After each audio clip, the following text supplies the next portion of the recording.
Alright. Waiting for Coda to show up.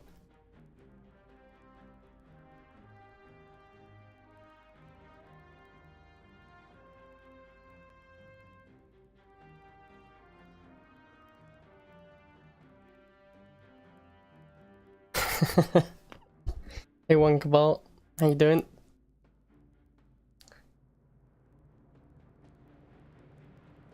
Got Coda on Discord saying he's gonna fight me, so you know, I assume he'll be here soon. Really hoping the balance patch comes out at some point whilst I'm doing these friendlies. And then I can play bounties with new patch.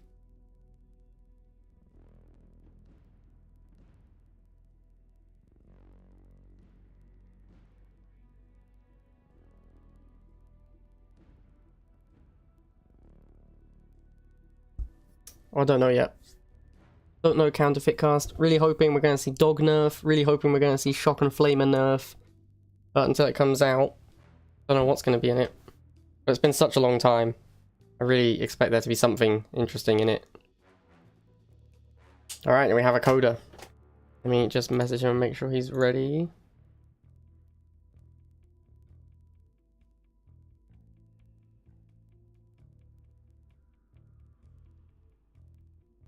Tank nerf? I've been in favour of a tank nerf. Tank has been the meta since like the game existed, so... Alright, here we go.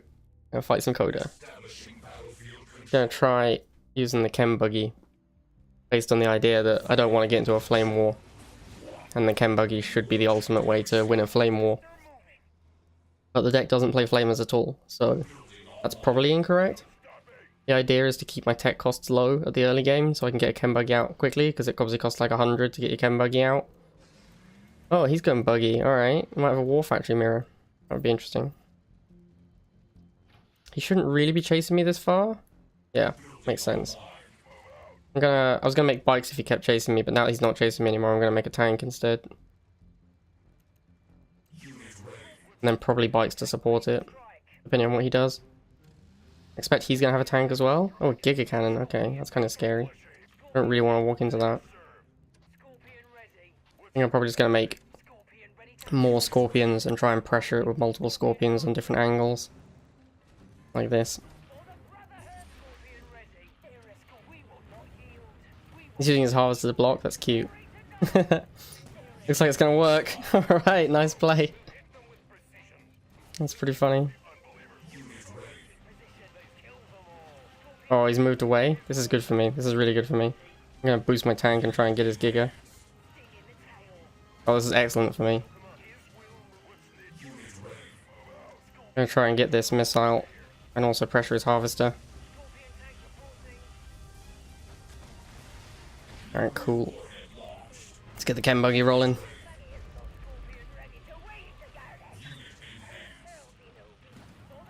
Oh, look at that. Look how much work it does. So good.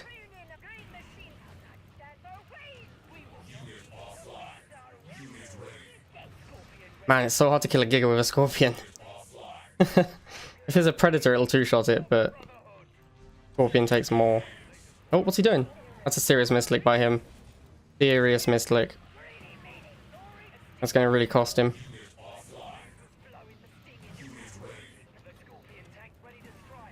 Gonna get the harvester here, and then run away. Don't want to fight this Giga when it's charged up. Gonna let this Scorpion die, I think. See if I can get a free shot. Oh yeah, that's the business. I've also got Banshees in this deck, which I should be switching into. Oh yeah, easy first win, boys. Easy first win.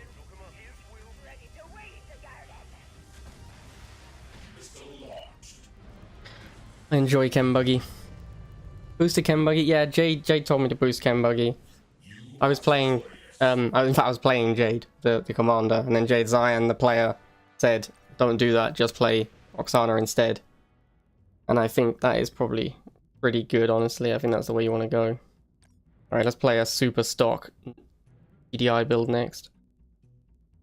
Let me ask him quickly what map. Oh, he's hosting it? That's fine. He'll host the game and then play whatever map he hosts up.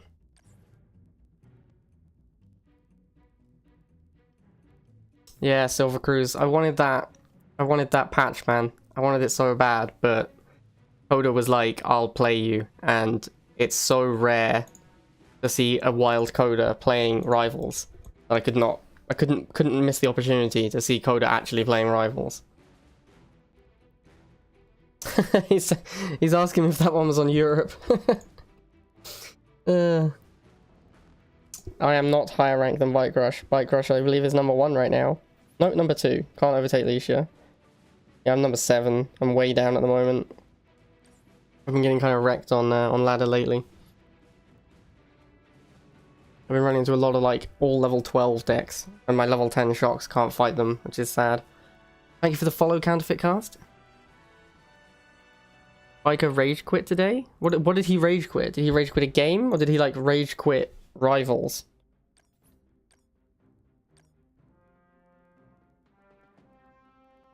Because if you rage quit a game, that's not that unusual. I've seen him do that a few times.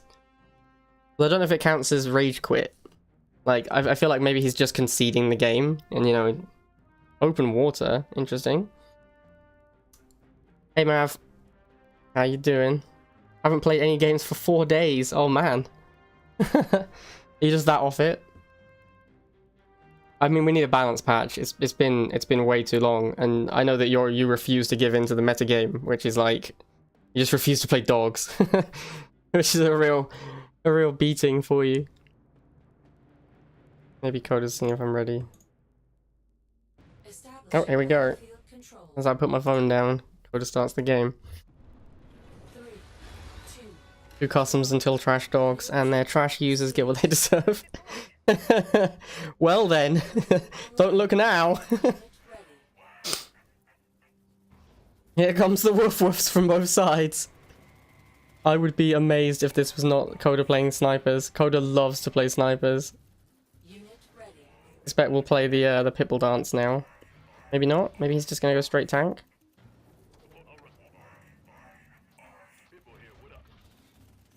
Jump jets. Interesting. Some very early jump jets. I'm just gonna back up and wait for shocks. Gonna use the dogs to block for a little while. More doggos. Makes sense. Gonna try and get an MLRS out. Clean up the dogs really quickly. Oh, there's a predator, okay.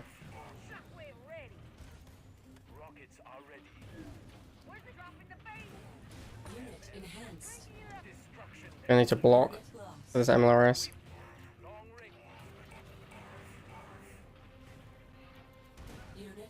Predator's a lot better at doing this this kind of a fight. Yeah. Predator's a lot better at doing this kind of fight than Scorpion. Scorpion goes down really quickly.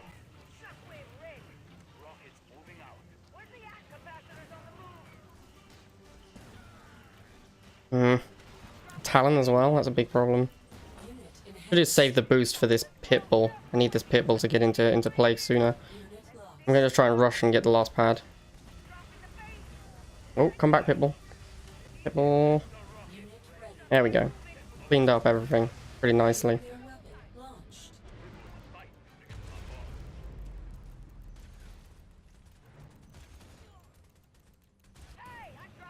Interesting that he chose open water. Like, he must have known I was going to play one of these type of decks. Oh, there's the snipers. I knew he was going to have snipers.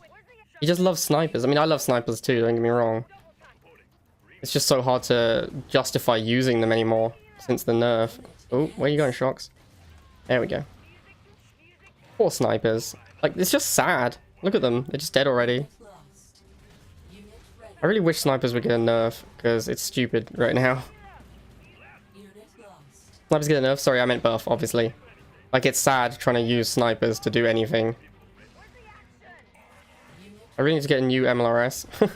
This one's gonna go down to a Talon, I think. Or maybe I'll just win the game. Get this Shockwave Trooper in here. Yeah, looks like I've just got it. Alright, cool. Good game, Coda. Mav knows I'm a filthy trash dog user. Fair enough.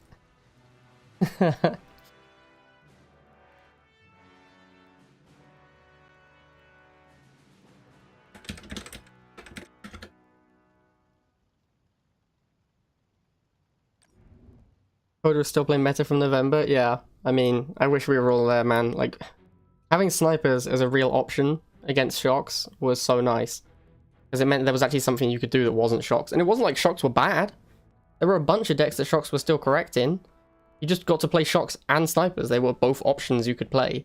And then they were like, no, snipers are oppressive. Let's get rid of these snipers and just have shocks forevermore. Yeah, I think so too, Hunter Killer. I'm not sure what time it's happening at. There should be at some point. They should be rolling out the balance patch. I hope. I can't promise anything.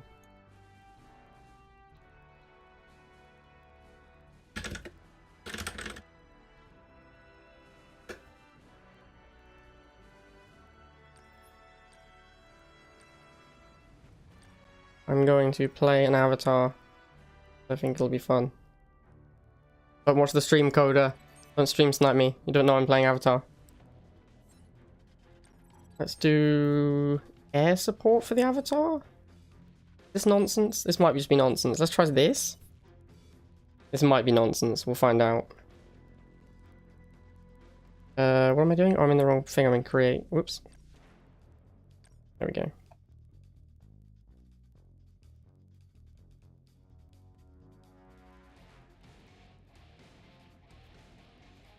It's got a dot in it. How did that happen?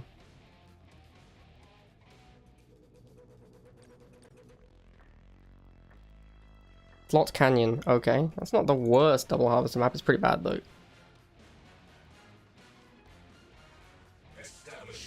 The only update for today already happened, so I wouldn't plan anything else. Oh man, Mav, I really hope that's not true. That's the worst. I heard that they were doing that update, but I thought they were also gonna do a balance patch.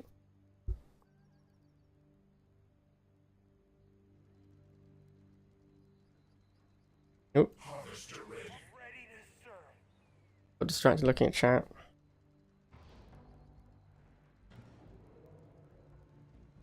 Oh, look at this buggy. This could be awkward.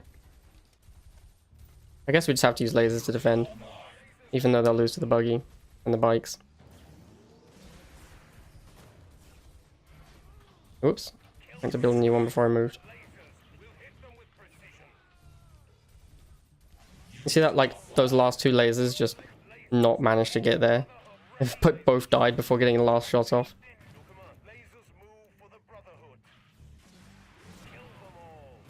Yeah, I don't think this is how you should be fighting double harvester anyway. Like, you shouldn't be trying to kill the harvesters. That doesn't matter. You need to be firing the missiles. I'm super hyped. Like, unless he has his own tech unit, I don't mind him getting a bunch of money. I just want him to not fire missiles until I have an avatar. Because I have 220 saved up now. I'm actually pretty close to the avatar.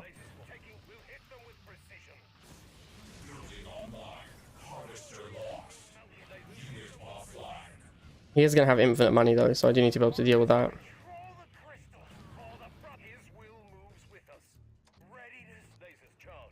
Oh no, that's not good. Alright, here we go. Let's go avatar.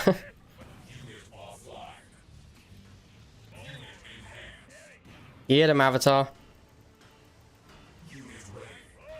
Get him. Come on. Ah, just missed it. Just missed getting on the pad. Man, Avatar is such a powerful unit.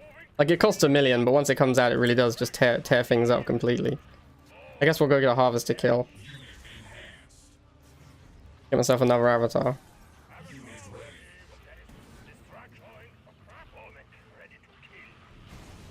Now I just need to be careful not to, like, accidentally lose the game at some point.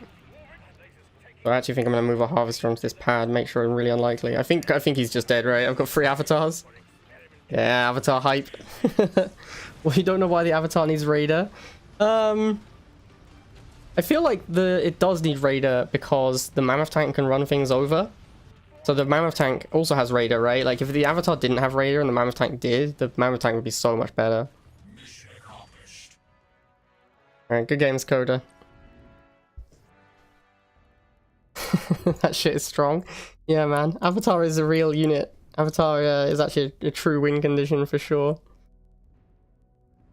Mammoth Tank is too slow? Yeah, I completely agree. You basically have to play Jackson if you're playing Mammoth Tank deck, because otherwise the Mammoth Tank won't make it to a pad until like the next game is over. So yeah, you really can't play Mammoth Tanks. Alright, what we got for bounties? M-Buggy and Catalyst Missile? Alright. Guess we can do that. Let me just check if Coda's done.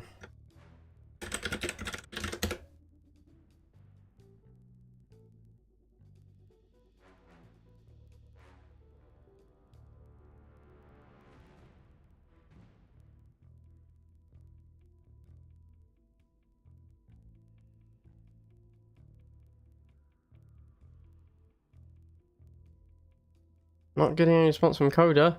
Coda, you're in the chat, man. Like, give me a response.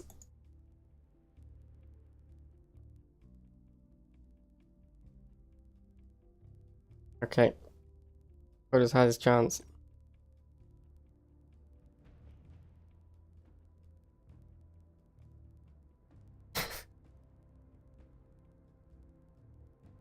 Are we going again, Coda? What's the deal? I said, are we fighting again? Or are you done? Yes, more even level games. Can you confirm you're at work, Coda? Is this what you do at work?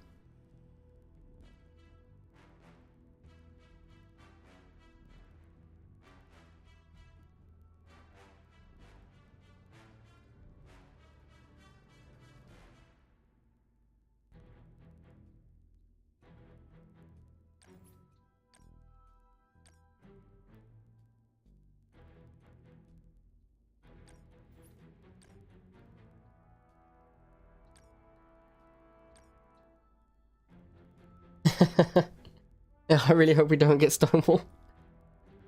That is often the case. Establishing battlefield control. 3, 2, 1. Not Stonewall. Not exactly a good map though.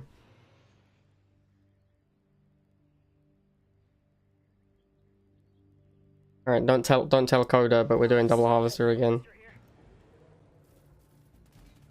Oh man, these dogs could block my harvester if he moves them quickly enough. That would be so sad. Come on, little harvester.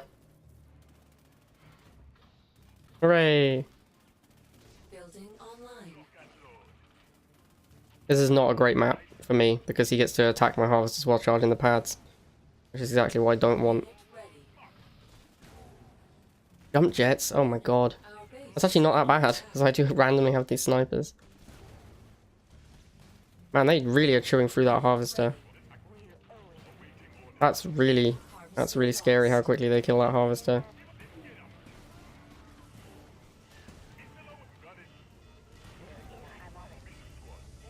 Harvester ready. Building online. Nuclear warhead launched. Major structural damage received. Why is that boost taking so long to happen? Unit ready.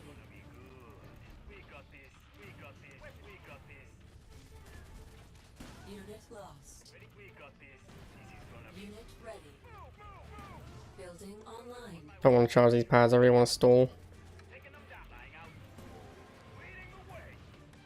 That Talon went the wrong way. I was meant to go the other way. Man, it's so expensive to get a Mammoth Tank out. 250?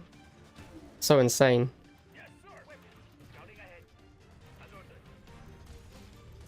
Just never going to be quick enough to be relevant. That's the problem with Mammoth Tank. Unit lost. Unit ready.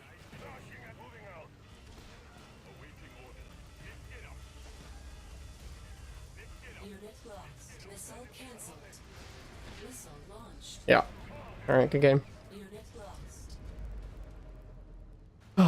Do I remember destroying you yesterday? I think that I had like a huge level advantage on you, right, Hunter Killer, when I played against you. Thanks for the follow, Nivmet. Mammoth anti-air sucks? Yeah, it does. It's terrible. But, I mean, Avatar can't shoot air at all, so... It's got better anti-air than the Avatar. Mammoth Tank is just way too slow. I think you need to play like a real 5-card deck. So you need to play something like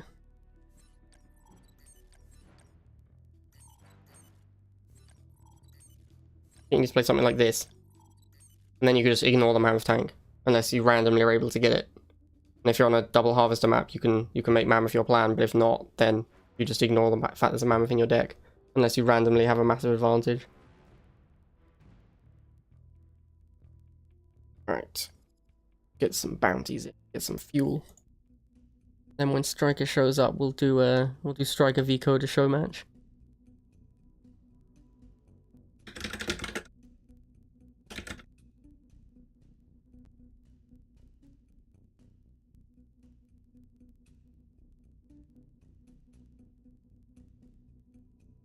So apparently Dance is saying the only update for today already happened and there shouldn't be anything else happening today.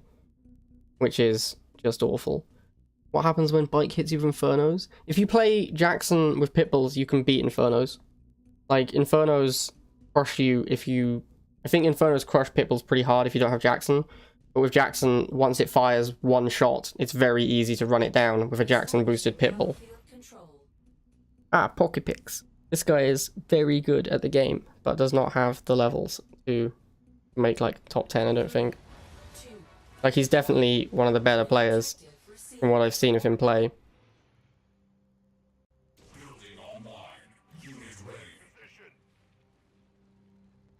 But yeah, look, like, +3 on rifles. That's kind of sad.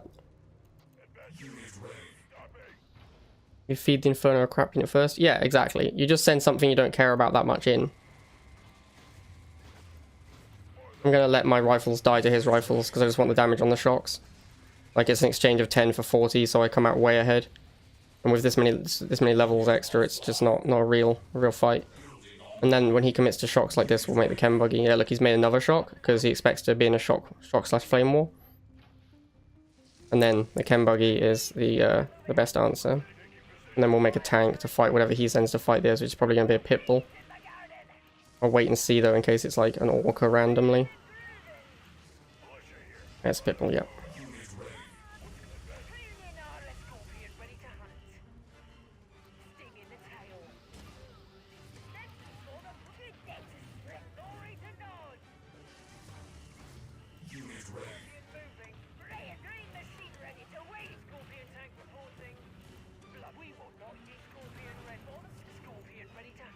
I chose to kill the Pitbull over shooting the Predator, even though it's not cost efficient, because I wanted this missile.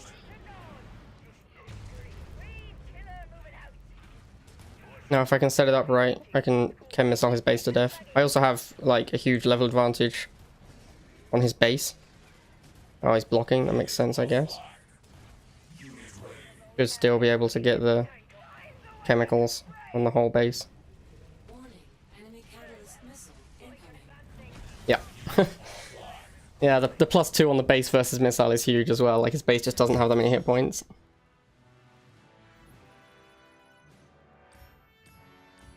Yeah, Hunter Killer and counterfeit. That's exactly how it goes. Normally what you do is, because an Inferno costs 100, you make 2 Pitbulls and you feed one of them to the Inferno, and then you boost the other one and chase the Inferno down.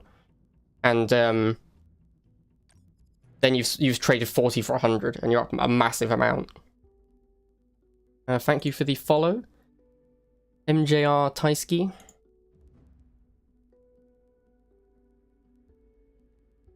Simo says, Snipes, I respect you not using blue stacks. I'm not actually Snipes. But thanks.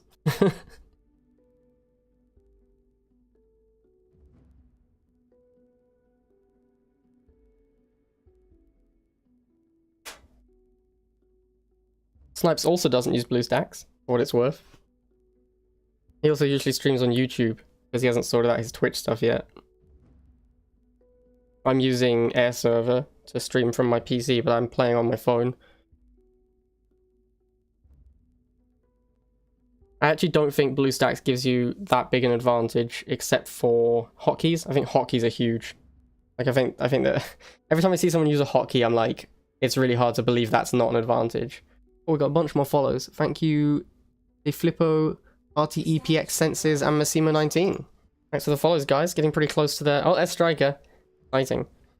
This guy's really good. He's been beating me a lot in friendlies. New objective available.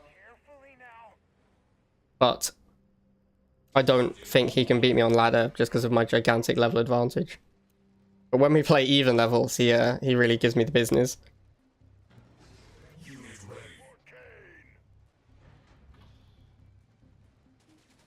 Alright, he's messed that up. He should have known I was going to bring in the second rifles as well. I'm going to be way ahead now. I'm going to just bully his rifle. I don't want him to have this unit on the field, basically. And there's the shocks, so I'm going to get the chem buggy. This guy is really good at shock wars. Like, I lose him in shock wars all the time.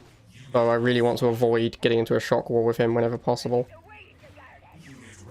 And the chem buggy allows me to avoid that. I'm pretty sure he has pit bulls and predators. Okay, there's a predator.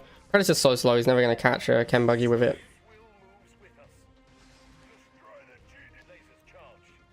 Although I do need to make a scorpion to block it, because if he sends it up top, which it looks like he's going to do.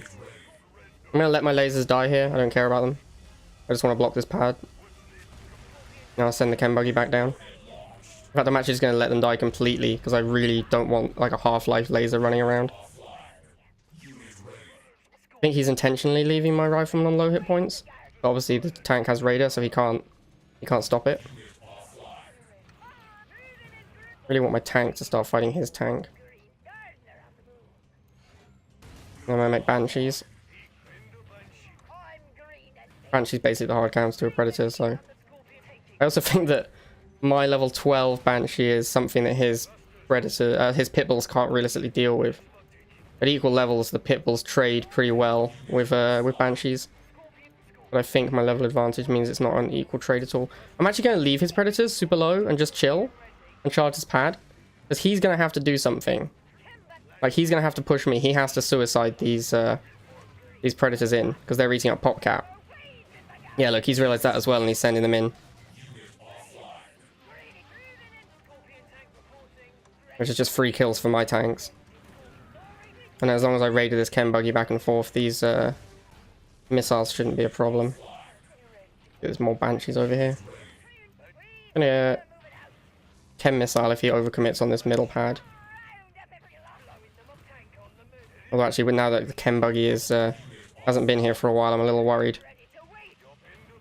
A little worried the cloud will end before the missile hits. Oh, that's a good turret. It's a really nice turret. I'm gonna missile.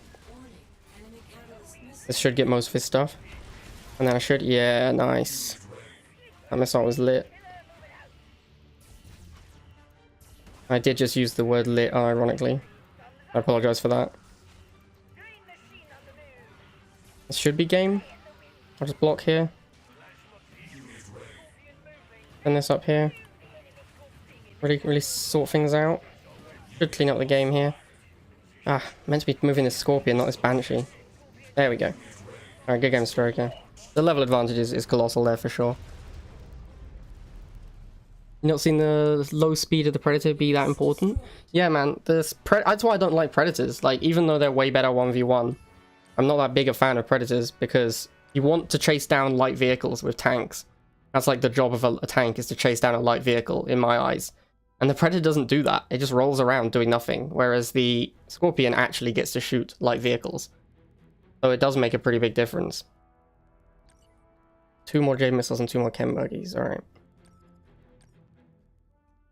Hi Russo Mao, yes I am streaming. I've been doing it every day this week. This is my 3rd stream. Having a very open map highlights it more. Yeah, maps that are more about movement. The Scorpion looks way more impressive than the Predator. Oh, thanks for the follow, Bike Rush, and for Russo Mao. Thanks, guys. Bike Rush, I'm amazed you're not streaming. I didn't realize that you were ever awake and not streaming. I didn't believe it was possible.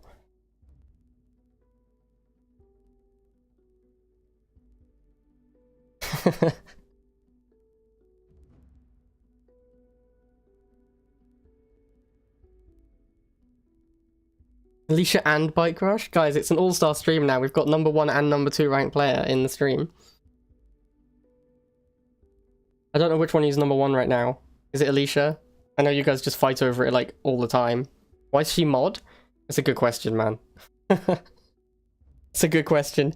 I just needed some mods, you know, like it was an early stream. Needed a mod. Alicia was there, gave her the mod. Thanks for the follow, YT Joker. Yeah, that's exactly it, Bike Crush. That's why I let her win at the live event. Because I didn't want people to be like, you know, if Alicia had lost at the live event, everyone would have gone, oh, she only wins because of emulator, and that would have been really unfair. So I decided to be nice and just give it to her. And then also when we did that show match and she beat me, that was because the same reason, I guess, because she couldn't prove she wasn't using emulator. So yeah, that's basically it. I've just continuously let her win because I don't want people to think she only wins because of emulator. If she loses, EA bans you. That's probably accurate, yeah. What are these jump jets? What's up with that? I'm confused.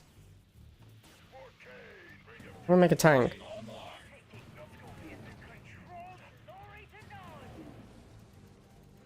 Come on, come here, jump jets. I'm gonna get Chem Buggy on them.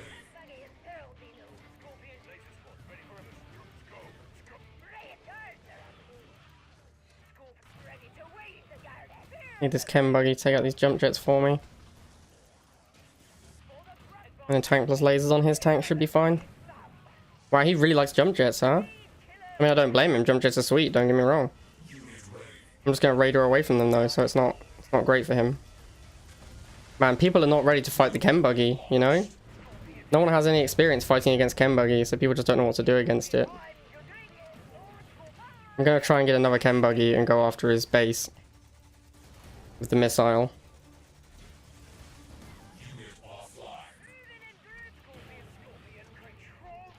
Wow, more jump jets. That's insane. I really want to go for his base, but I also, like, just have this pathological need to stop people getting my harvester. Everyone else seems to have a pathological need to kill harvesters. I have a pathological need to protect them. My rifles at the top just randomly locked his harvester. That's kind of funny. He's going off the harvester again! This is crazy, man. You know what? You can have it, man. You have the harvester. I don't care anymore. I've been defending it too long. You have it. I don't want it. I've got enough money. I'm just gonna make tanks and chem buggies.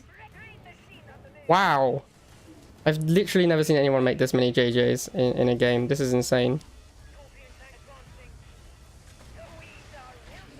Alright, good game, man. He was not ready to fight the chem buggy. Mission accomplished. How do you know that bug with rockworm when attacking, no damage dealt and coverage? I don't know, Massimo, if there's a bug with rockworm. There might be. It might be that the animation starts and then the unit moves far enough out of the tile so that it no longer counts as adjacent to it and can't hit. I'm not sure, but that would be my guess.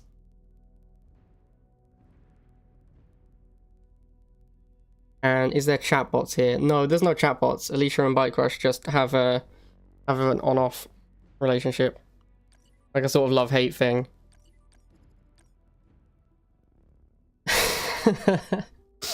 Thank you for the follow, YT Joker. I don't know if I already said that, but if I didn't, then thank you. I need 2 more follows for Twitch affiliate, so if anyone hasn't followed yet, please give me a follow. Why did my opponent continue to spam the same unit rather than adapting their strategy? I would assume that jump jets were their best anti-vehicle unit that was fast, but it would have made more sense to make predators, I think, in that scenario. Sign up to this tournament. I am signed up, by Crush. You want me to put the link on my stream? I can put the link on the front page. I don't have a webcam yet, Alicia. When I get affiliate, I'll probably get a webcam. Yeah, Bike Crush, if you look at that tournament and you looked at users, I'm on there already. And I've been telling people to sign up to it, man. I've told like everyone in our alliance to sign up because tournaments are great and we need people to play tournaments or the game's gonna suck. Like, it's not fun to just ladder all day every day. You need people to cast. Have you asked Scoundrel? I think Scoundrel might want to do it. Scoundrel is a fantastic caster in my opinion, and he plays the game a lot. Like he knows what he's talking about. Ah, Kaifus. I believe I've lost to this guy the last like 2 or 3 times I've played him, because I just keep getting crushed by level 12 shocks. But I have the chem buggy now, so you know we've got the hard counter. Yeah, we also have... Oh, is this second harvester? It is. Okay, that's not good for me. We have Forecourt Jester as well, Bite Crush. Forecourt Jester wants to do, likes doing casting. And who else have we got? I apologize if I've forgotten people, because there are obviously a bunch of people who like to... A bunch of guys who like to stream, cast, sorry, for rivals. I guess Gunrun would probably be up for it as well. This is gonna suck. Yeah, my guy's got kind of wrecked by his bikes. I need to keep this charging, like, pretty badly.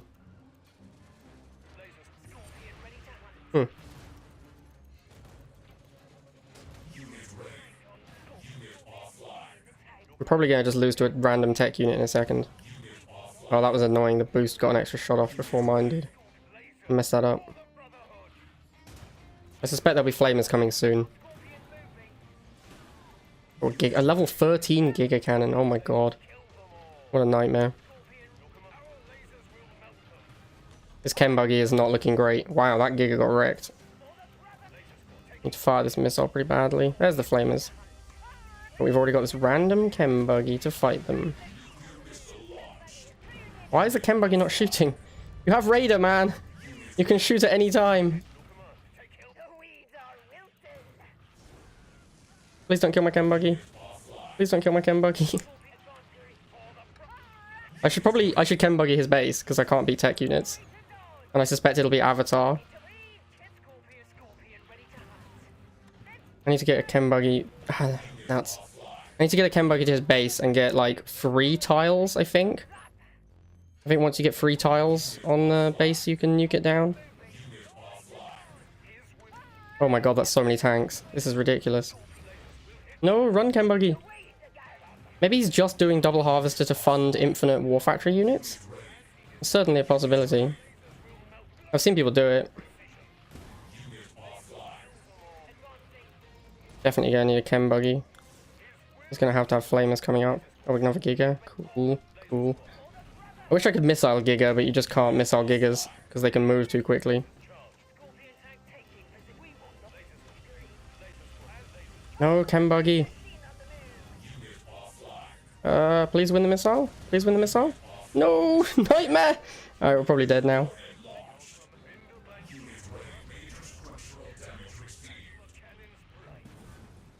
Probably done for at this point. Oh, cyborgs? Come on, man. I'm gonna have to try and sneak around to his base and get the missile off, I think. That's my best chance. Really, like against Oksana, though, it's gonna be basically impossible. There's an Avatar. Yeah, there's no way I ever get this to his base. Maybe? Problem is I need to get too many tiles covered. Yeah, it's not possible.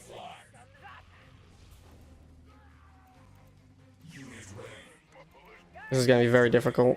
I don't think I have many outs here.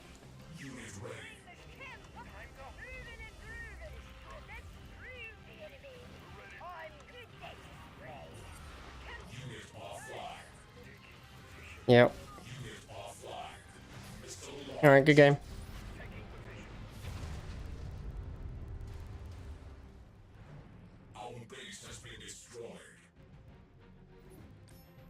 Hey Benven.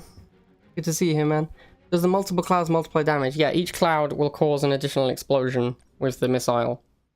So, if you get enough on the base, you'll blow up the base. I think you need like 3 clouds plus the buggy to kill half a base though. Also his base is level 12 or 11. My missile's level 10, so it's gonna be harder. Can you missile the Giga as it's setting up? No, it has no setup time. It just starts shooting. So you can missile it, but it'll just move. All you can really do is make it move 1 tile by shooting it, which interrupts the charge, but isn't particularly relevant. You can do it. You can shoot the MLRS because that actually has a real setup time, but the Giga just starts shooting. It doesn't actually set up.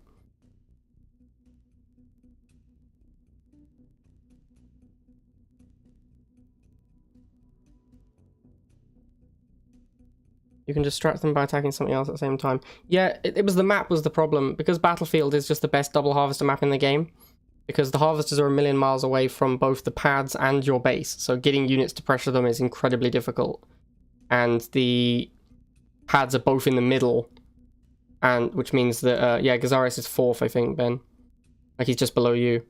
Yeah, the pads are in the middle. So once you do get a tech unit out, you can put it at the pads, basically, and it can fight on both pads really easily because they're so close together. So something like an Avatar can go back and forth between the two pads and clean them both up. It's one of the best double harvester maps in the game. I'm a little surprised to see Kaifa's playing tech, to be honest with you. Maybe he's just bored.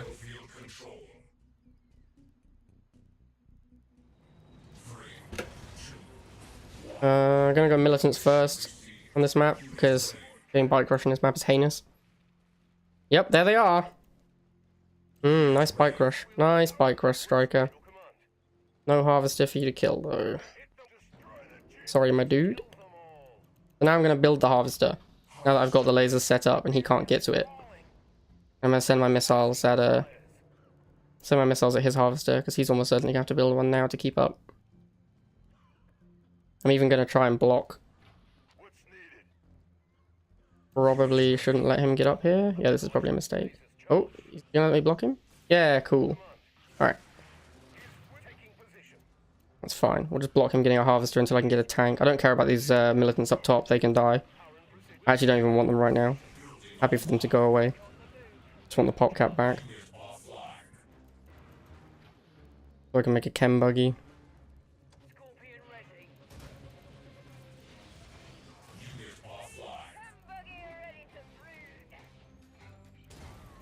He should be in quite a lot of trouble just because the he's so far behind economically now because I have this harvester for so long. I should just beat him with money basically, which I believe is what whales do most of the time.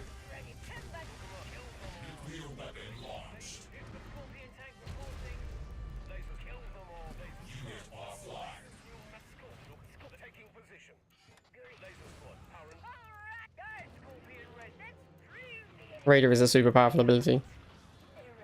Look how fun this chem buggy is. Just don't ever have to play a flamer war with chem buggy. That's a wasted tank shot. It's annoying.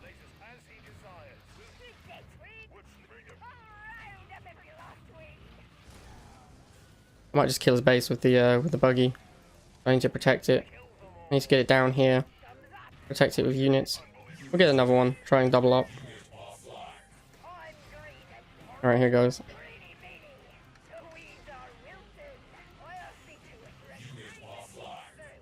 That should do it.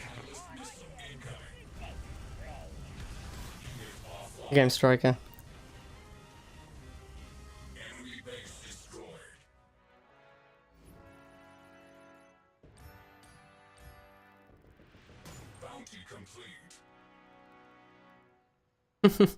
Alicia's gonna try and beat the win streak. Yeah, fair enough. You used to have the best one, right? Ben Ven got exactly one more than you and then beat you. Who's gonna get first place out of Bike Rush and Alicia? Probably Alicia, I would assume. I just think that Alicia will I think Alicia will grind it out more. I think she wants it more. But we'll see. If it's one thing Bike Rush can do, it's play a lot of games. You're loving the good games, Black Razor? Excellent. I'm glad to hear it. Convoy requested. I'm sad I still have this Jade Missile bounty. Guess we'll play one more nod.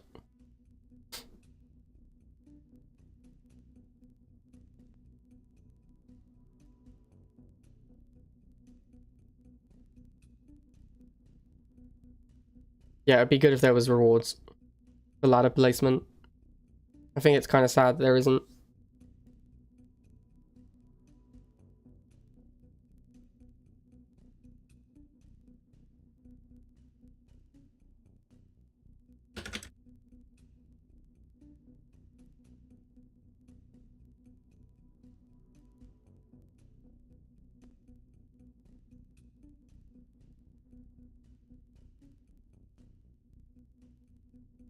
Yeah, once you've reached Tib, you basically have all the rewards you're going to get. right? Like, they're gonna bump you down to platinum again, and then you can climb again. More rewards. Establishing I agree. I think credits would actually be a really good answer, actually, like, as a reward for coming highly placed on the ladder. Because credits are the things that pinch you. new objective available. No best players. I think Alicia would argue with that.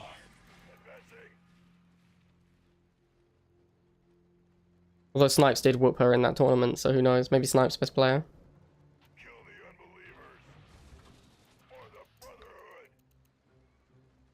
I wonder if there's going to be a double harvester. Level 12 shocks. Oh my. Good thing I have Chem Buggy instead of like Flamers, which would just get wrecked.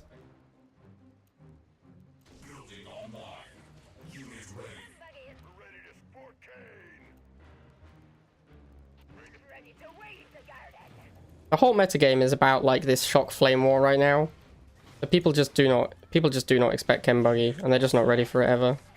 I'm gonna try and raider these guys to death without actually. Yeah, cool. Don't want to let them engage me properly. Oh, an Orca. Oh my god, what the hell? That was unexpected. The Orca is kind of a horrible unit, to be honest with you. No, it's not good. The fact that it can't one-shot bikes, like, look, this is sad. Those are like the cheapest anti-air units. And it's an anti-vehicle unit, and it just doesn't do anything. And jump jets again. Level 13 jump jets as well, that's rough. These things do so much work, it's crazy. Gonna run my bikes away. I don't really want to fight. And I'm gonna get this missile pretty soon, so I'm happy to just chill.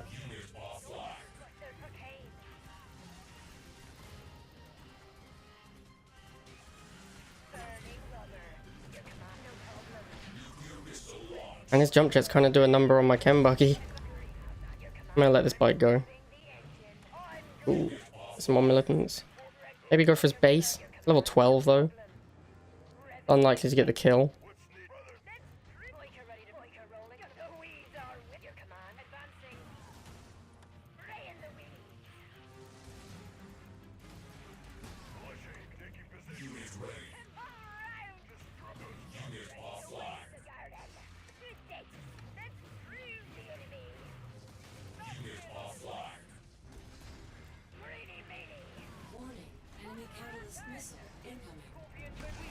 Yeah, that did nothing. Oh my god. It's like half his base.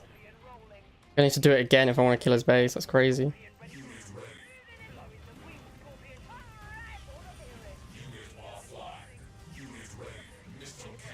Come on, get the kills.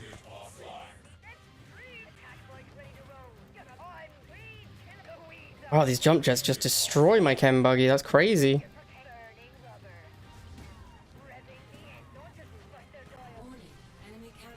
Come on, missile. No. Why do you suck, missile? Why are you such a useless ability? I think missile is the worst commander power in the game right now. Maybe Liang is worse. Nah, actually Liang has its place. I think it's probably Jade Missile.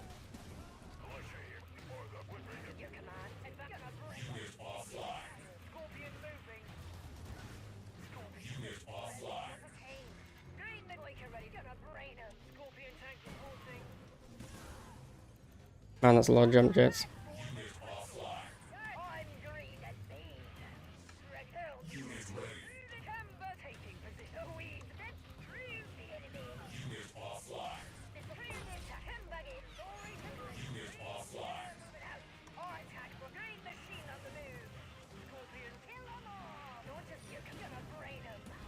Looks like I'm gonna get it.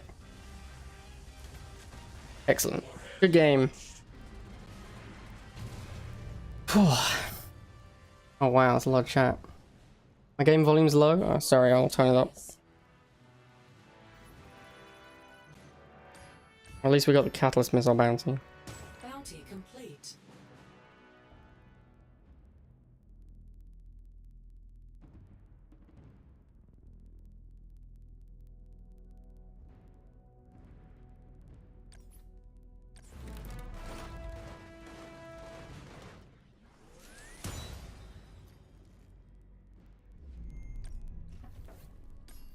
Convoy requested.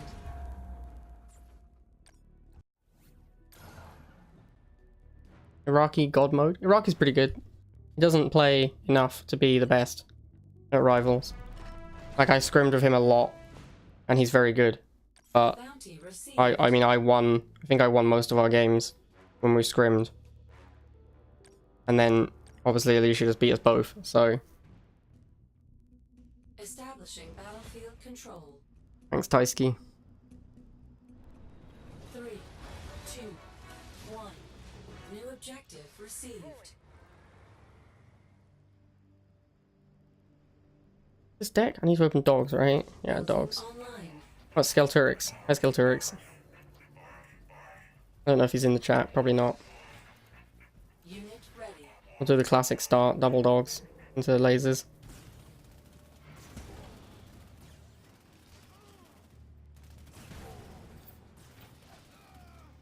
Looks like he's not going to make another laser. Oh, no, there it is. Alright, well, we'll make a shot. Building online. Gonna let this dog go if he wants it. Unit lost. Alright, get Pitbull for the bikes, shocks for the lasers. And the dog's up here. Gonna boost. Unit enhanced. Don't want to let him get too much damage on my Pitbull. If I can help it. Oh, he's running away? I think that's an error. I also think if he walks these chems in, that's gotta be wrong. Because they're boosted shocks, they're just gonna turn around and melt you. Yeah, I know he's moving as well. Shouldn't be moving, man. You gotta commit to the fight. Don't know if we're gonna get this missile here. We'll see. Get another Pitbull and boost it. Looks like he's going after my Pitbull up here. Oh, he's going around here. Okay.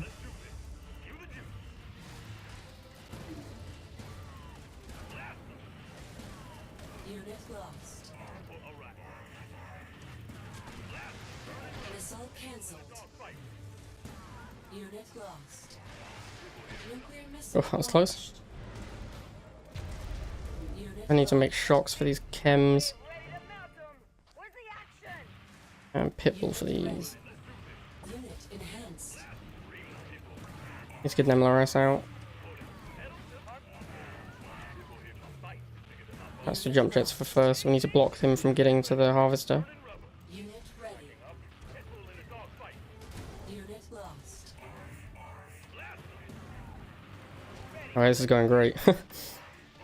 Why is he not running away? Oh, he got away in time. Okay, fair enough. Thought he wasn't going to make it. Banshee? Okay. Unit ready. Unit enhanced.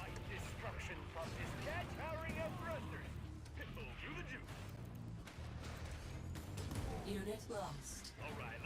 Unit ready. I don't think he should be moving in like that. That was pretty aggressive with the Scorpion. Unit lost. Unit lost. Unit enhanced. Should be game. Get the block here. Nuclear Alright, good game, man. launched.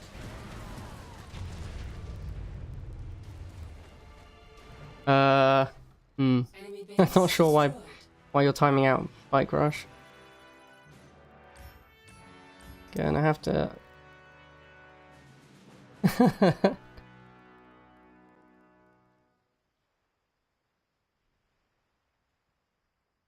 I don't know.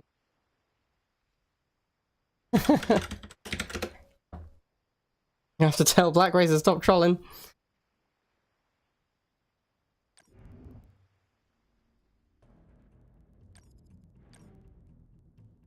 You have a 91% win rate nod deck for me, Max Slayer? Alright, hit me up, man. What is it? I don't know how to cancel a timeout. I don't know why a timeout has happened. I don't know where to cancel it. So, someone more experienced than me.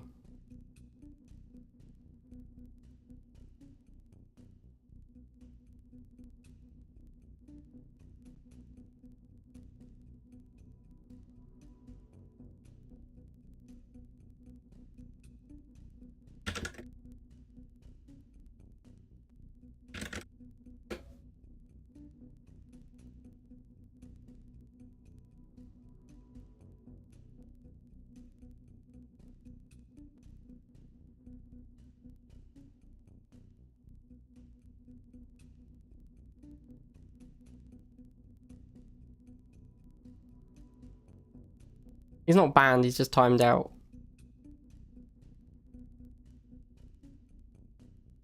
And I don't know how to undo it.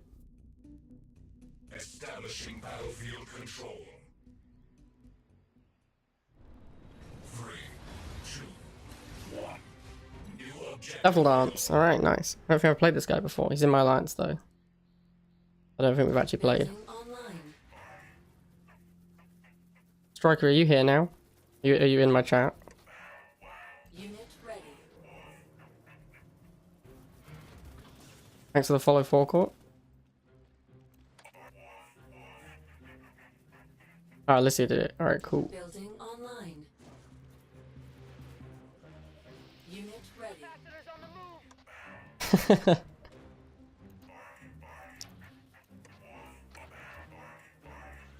Bikes? I don't really want to fight these bikes. I'm just going to back up and wait for a pit bull. Unit ready. I'm going to give the pit bull a boost as well. Unit enhanced. Get these bikes out of the way. Oops. Need one more shot. Should be able to block this bike from getting on. Oh no. Oh, that was close. Almost messed it up. Unit lost. Alright, looks like we're going to get the missile. Nuclear warhead launched. Unit lost. Get the MLRS in play.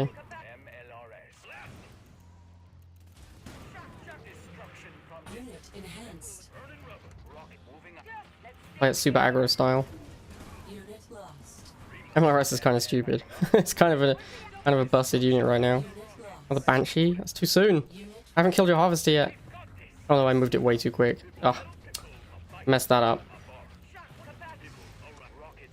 I'll be happy if I get another volley out of that thing before it's dead. unit lost. Facing the wrong way, it takes it too long for it to turn and fire. Alright, let's just block. Block across the board. Unit enhanced. Alright, good game, Devil. Missile launched. Unit lost. Objective complete. Alright, Stryker, are we gonna do Stryker v Coda? I'm ready to do it, man. Let's do it. Let me see if anyone wants to co-cast. I'll grab Scoundrel if he's around.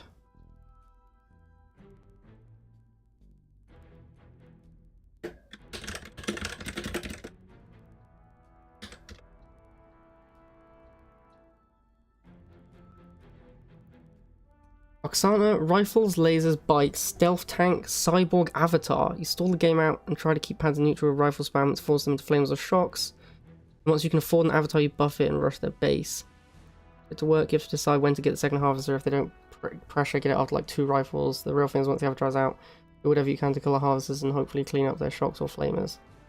Okay, interesting. Do you not find that your deck is like a little bit weak early game to vehicles? Because you only have stealth tank. Like, if you play that against Alicia, she's gonna make like a shed load of predators and just roll them at your tanks. Roll them at your harvesters, sorry. My problem with these I need to join a spectator, don't I? My problem with these 2 tech unit decks is that you get behind early and then they can just close the game out. Especially if you're lower levels, it's really hard. Yo, Coda, don't start the game yet. Let me see if I can get someone. Forecourt just followed me, right? So he's around. Forecourt, you wanna come and cast this with me? Or are you busy?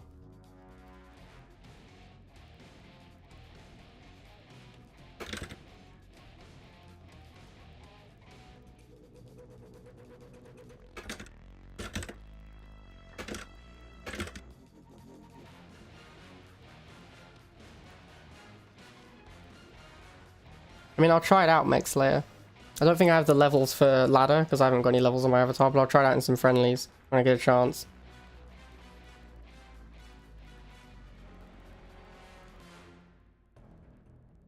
Not getting any response from anyone for this casting. Let's see if Jeffrey's around.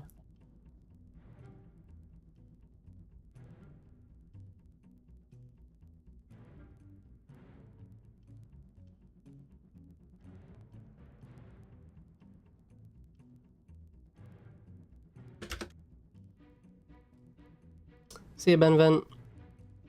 Alright, we'll just give it like a minute, then we'll start. No one shows up.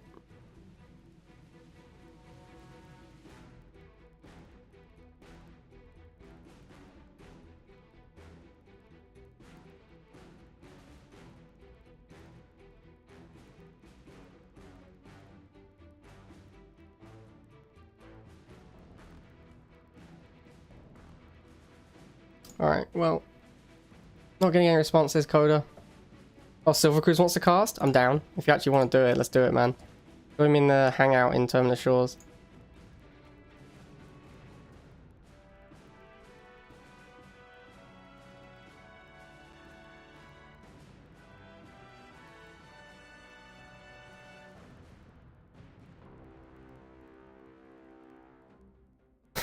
You don't actually want to do it? Come on, man. It's delaying the whole stream. Alright, Coda. You can start it whenever you guys are both ready.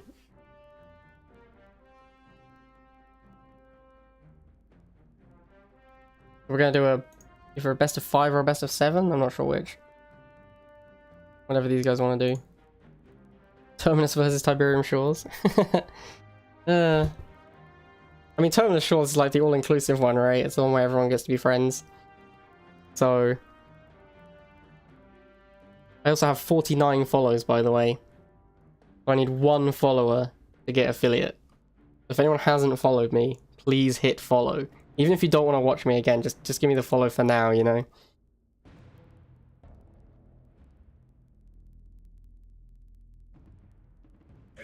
Alright, here we go. Stryker v Coda, game 1. Yeah, Chalfari. The Stryker guy, man. He just keeps popping into these games. Alright, let's see what we got. We got obviously Dog Sniper from Coda, because that's his favourite deck ever. He's still playing like it's good. And Stryker is on... yeah, he's on basically a stock Nod deck, but he's replaced the Venoms with rifles. Because Stryker loves rifles. And the reason Stryker loves rifles is he believes it gives him a huge edge in this shock war at the start. And also because it gives you a great scout. I mean, I love rifles as well. I miss playing them. But I don't think that like, this is exactly why I don't like playing rifles. He's made this one rifle, and it's running around, and it's just being chased by dogs, and it has currently no impact on the game, and it's unlikely he makes another one. Like, he might just never make another militant for the rest of the game. Right, we've got tank from both sides. That's going to favour Coda, because the Predator... there's no speed required here. You don't need to chase anything down. You just want a heads-up fight. So the Predator will be favoured. 2 tanks, obviously, will beat 1. And then we've got the jump jets. And look, this is why I don't like the militants very much. What have they done here? They've come in to harass these jump jets a little bit, and now they're dead. They didn't even do that much damage to the jump jets. So Koda obviously takes first missile, loses a little bit of value in exchange. He's lost a tank and basically his jump jet troops squad, whereas Stryker's lost almost nothing. Still has 2 tanks on the field. He's cleaning up dogs with them. I think he should be sending them at the harvester now. Like, I think he should be going for the harvester pressure, although he has seen jump jets, so maybe he knows that if he goes for the harvester, it'll be bad. Snipers showing why they're terrible again. Like, even with dogs to protect, the flamers manage to walk up to them and kill a model. And once snipers lose 1 guy, they're so much worse. They really need all 3 guys to be impactful in a game. So we're going with classic dog spam from Coda, which hopefully the balance patch will fix. If there ever is a balance patch. And Stryker is just not microing this tank, right? He just had it shoot that jump jet like 4 times, whilst his flames couldn't get past. Coda's got the talons to counter the flames. I think Coda has the advantage here by a lot. Like, Stryker also has a bunch of almost dead tanks. The Banshee might change things, but I don't think so. Talons can trade really profitably. If you get a couple of them going, they can trade profitably with Banshees. Stryker did have an econ advantage, so he's able to refuel quicker. But I think that Coda's cheap units are going to be more than enough to take this game. But it looks like he's going to lose this missile. Because he's messed up. Come on, Coda. Yeah. He got wrecked in the middle there on that Predator going down. Because the Predator had bikes, so the Scorpion had bikes supporting it. He needed to have jump jets helping him out in the middle. Bikes are really efficient units. If you can often trade a bike squad for a single volley and be pretty happy. Even make snipers cheaper or 1 unit.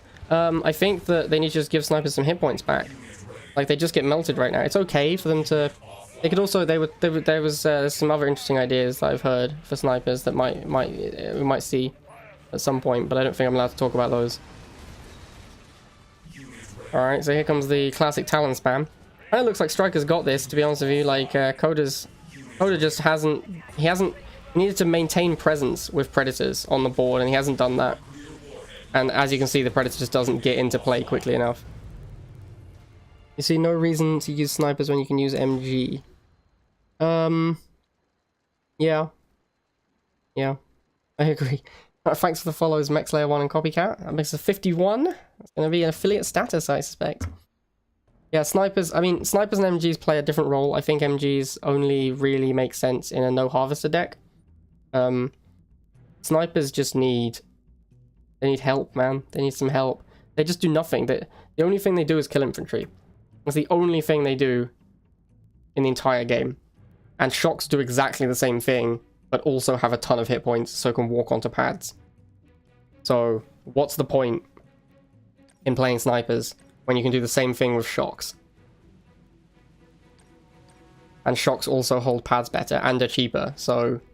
Especially with dogs running around, like, snipers do no damage to vehicles whatsoever. If you have a shock trooper fight a dog squad, the shock trooper will actually win just about.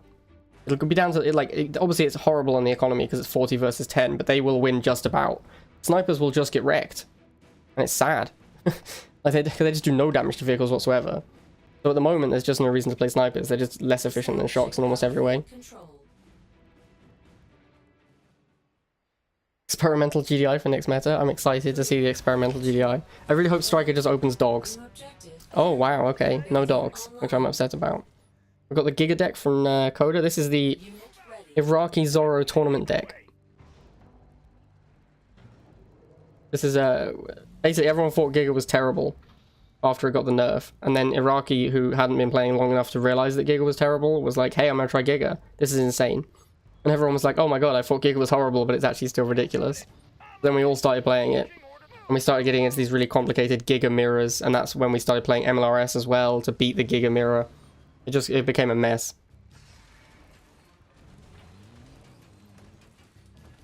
I do believe the Giga to be one of the better units in the game right now, though. I don't know if he's gonna need to block this tank with it for it though. Like, you can't just have a Giga roaming around on its own. It really needs help. Unit ready. There's 2 predators now. If you can line up the predators correctly, they'll beat Gigas. You can boost a predator into a Giga. Oh yeah, it's actually playing strong arm, so it doesn't have the boost. If you boost a predator into a Giga cannon, you can take it out in 2 shots, Unit and the Giga cannon won't come close to killing the predator, which is why it's so important to block. I think Stryker really needs to just, yeah, he needs to suck it up and just walk into this this Giga. This is why the Giga is so powerful, because at some point you have to walk into it with pads, and then it does this, and it just kills everything. Like, that Giga just took out everything on its own, and won the missile for Coda on its own. This is a very good Giga map as well, because the terrain naturally protects the Giga. You've got the missile and you've got the rocks. So the Giga is well protected, and you can just keep rolling it. Oh, that was a bad boost. He was trying to boost it to get it out of range of the tank, but it just meant that it died. I think it was dead anyway, but he did just waste 30 and the cooldown. I think Stryker needs to have a second harvester if this is his plan. He's built a tech lab here, which I don't agree with. You shouldn't build the tech lab until you have enough to make the unit, because if you suddenly have to build a unit, then you've just wasted 120 Tiberium.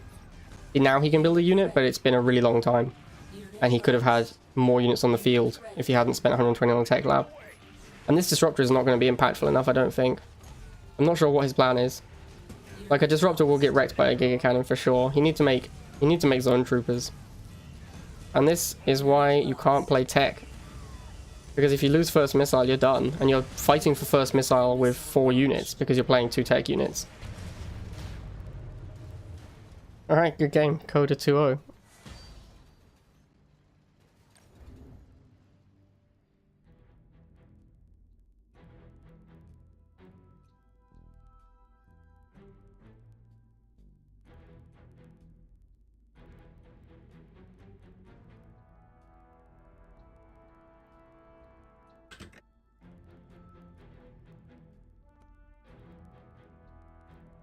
Thanks for the follow, redeemed. Is that 1-1? No, it's Coda 2-0, right? Coda just won both. Coda was playing GDI. No, wait, sorry, yeah. Yeah, sorry, Coda lost the first one because he messed up. Yeah, you suck, Coda. What are you doing? Coda won the first missile so easily.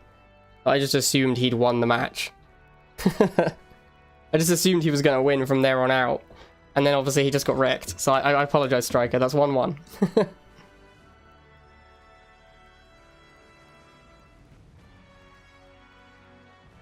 This is why I need someone co-casting with me to correct me when I'm terribly, terribly wrong.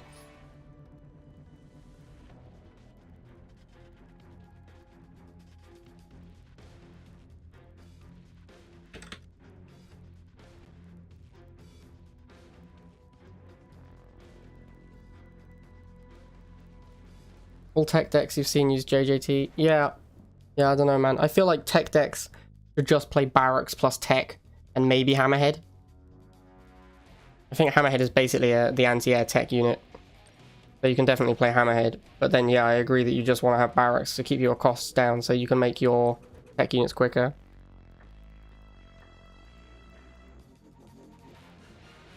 Random map? Oh no. What a nightmare. I guess we've done a random map every time. We haven't got Stonewall yet, which is pretty lucky. Best way to run tech is kill enemy harvesters. Yeah, I agree, Hunter Killer. I completely agree. It used to be everyone played a single tech splash unit for when you got that elusive harvester kill. But I think the harvester hit point buff kind of, and games just getting closer, made people sort of stop doing that. Alright, Coda's going for the Giga deck again because he wants to win now. So he's playing a proper deck. And Stryker is on his patented GDI. Stryker loves this deck. He hasn't opened rifles though, which is very strange. He loves opening rifles. That's like his signature move. He did build a barracks. Is he DC'd? Yeah, he's DC'd. Okay, that makes sense. He's saying in chat that his game is locked up. All right, Coda, if you're listening, I guess I'll message him to make sure because he might not have the stream open. Where is Coda? Right, game froze. Alright, let's restart this.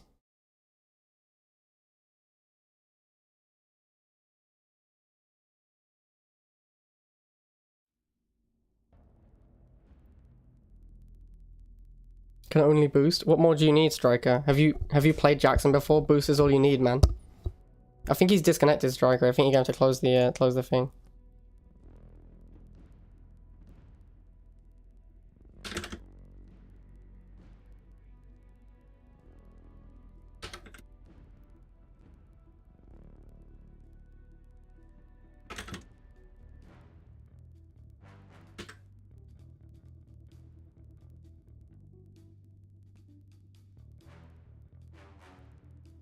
Alright, Scoundrel has finally got back to me and says he'll join. Thank you, EA, for the bundle offer again. Nothing I like more than game bundle offers every 5 seconds.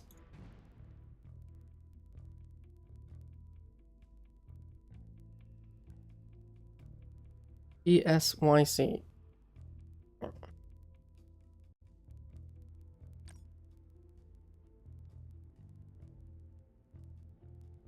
Oh, at Stryker, you're on emulator. Only win because emulator. Classic Stryker.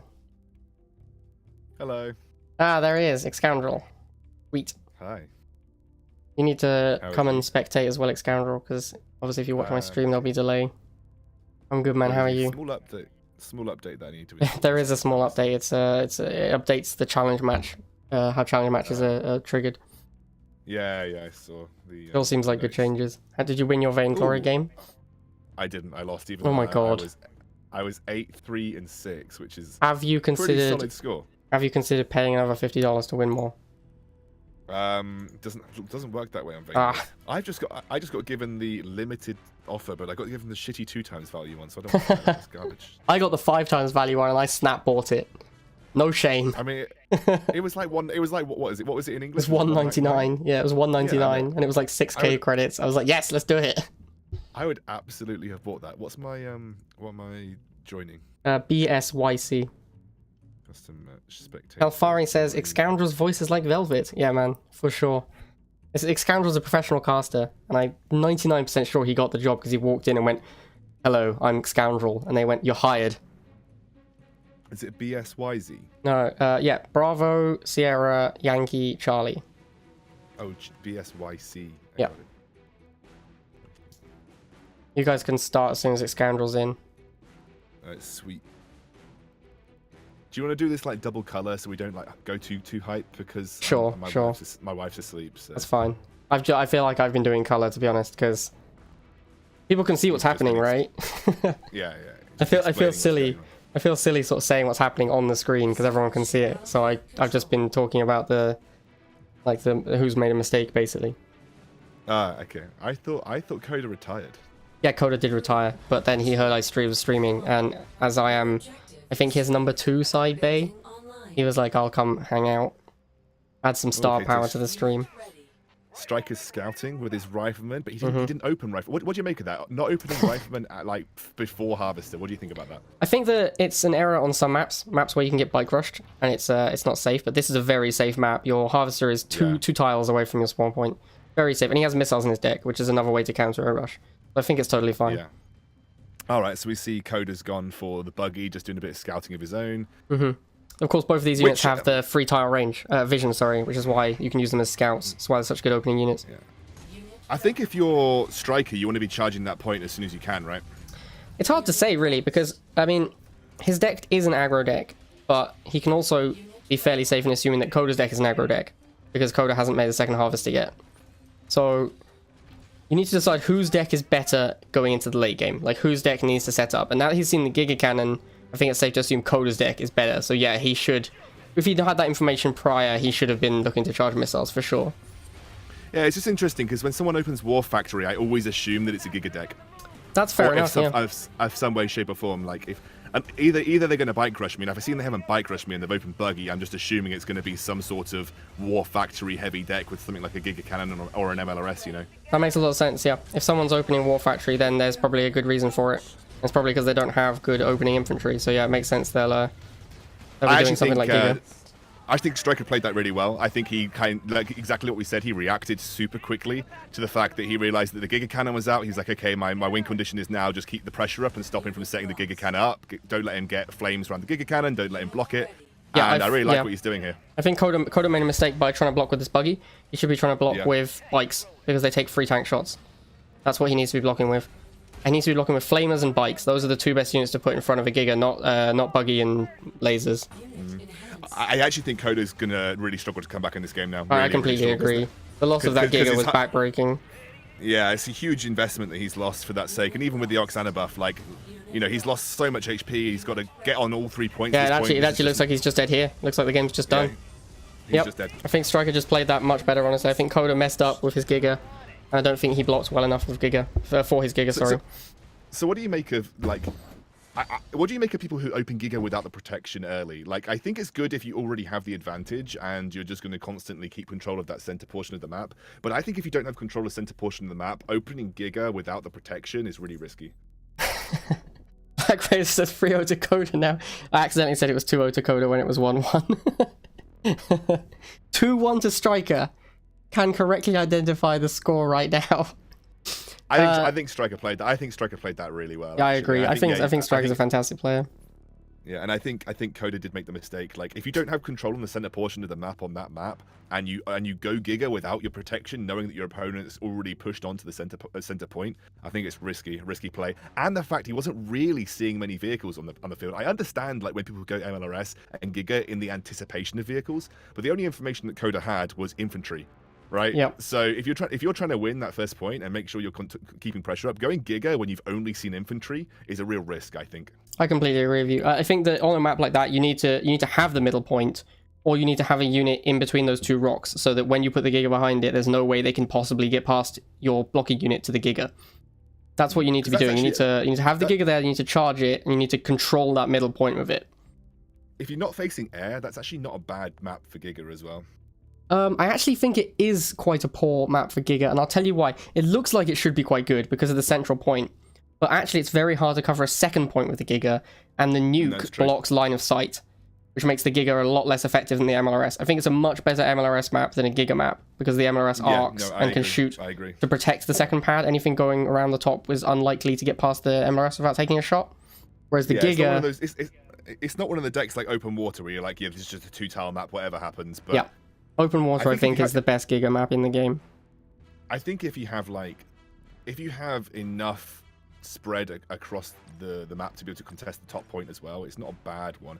But it's just the fact that you've got those rocks surrounding it, and it's really easy to put pressure on with air. So if you're going up against the Banshee and you try to position your Giga in a place where it's going to protect the center point, you're going to get screwed. Like there's no way you can protect it without anti-air yourself. The next game is NWEL. NWEL. Thanks for the follow, Purge Trooper. Yeah, no, I agree with you. It's not a horrible Giga map, but it looks better than it is for Giga. Like, I think it is a medium Giga map at best, whereas it looks like it should be quite a strong one. I think MLRS is way stronger on that map. I don't think you need to pull the trigger on going Giga or MLRS before you've seen exactly what it's going to be good into. Because if you've just seen Rifleman and Shockwaves, and you're like, okay, Giga, well, you know that you're not really going to get much efficiency out of it. So yeah, I agree. You want to have something. You want to have a decent vision range unit on the map to scout, and you want to have something like bikes and flamers out. And once you have those things out, you can properly block off for the Giga against whatever they send in. Yeah, because you can actually play the Giga deck and the MLRS deck as an aggro deck to begin with, and just look to contest the first 2 points. Yeah, you can. Like you still have lasers and flamers and bikes and buggies. You still have all these cheap, powerful units. Unless they make a tank, you can fight everything. And if they make a tank, you can use lasers. But that's when I like to get my Giga out, is when you see the tank. Establishing battlefield control. All right, here we go. We got GDI Mirror. Stryker, by the way, says that's his first time playing Jackson, and oh my god, Jackson is OP. Which, yeah, Jackson is busted. Jackson is... I think Jackson's good. I just think like he's not super applicable to every deck in the world. I think he's very versatile, though. I think that... Same with Strong Arm, though. I think Strong Arm and Jackson are really versatile. I think that the problem with Strong Arm, I think Strong Arm is better than Jackson in the right matchup, for sure, because Turret is so strong, and certain maps Turret is amazing. But Jackson is always good, whereas sometimes Strong Arm does nothing. I guess the way you can phrase it is that Jackson doesn't have any bad matchups. Yes, really. Absolutely. Jackson is like a 7 across the board, whereas Strong Arm varies from like a 1 to a 10. Okay, so Stryker going very, very early Predator. This is exactly what he did in the previous game, almost. Well, if it works, right? Yeah, but Coda hasn't actually gone heavy and picked up... snipers. I haven't seen snipers in a while. Yeah, Coda loves snipers. This is the second time playing snipers in this series. Last time he lost, it was the first match. And I believe snipers may have been a large part of his loss, because they're just not powerful anymore, sadly. But this is Coda's favorite deck. Coda basically stopped playing when they nerfed snipers.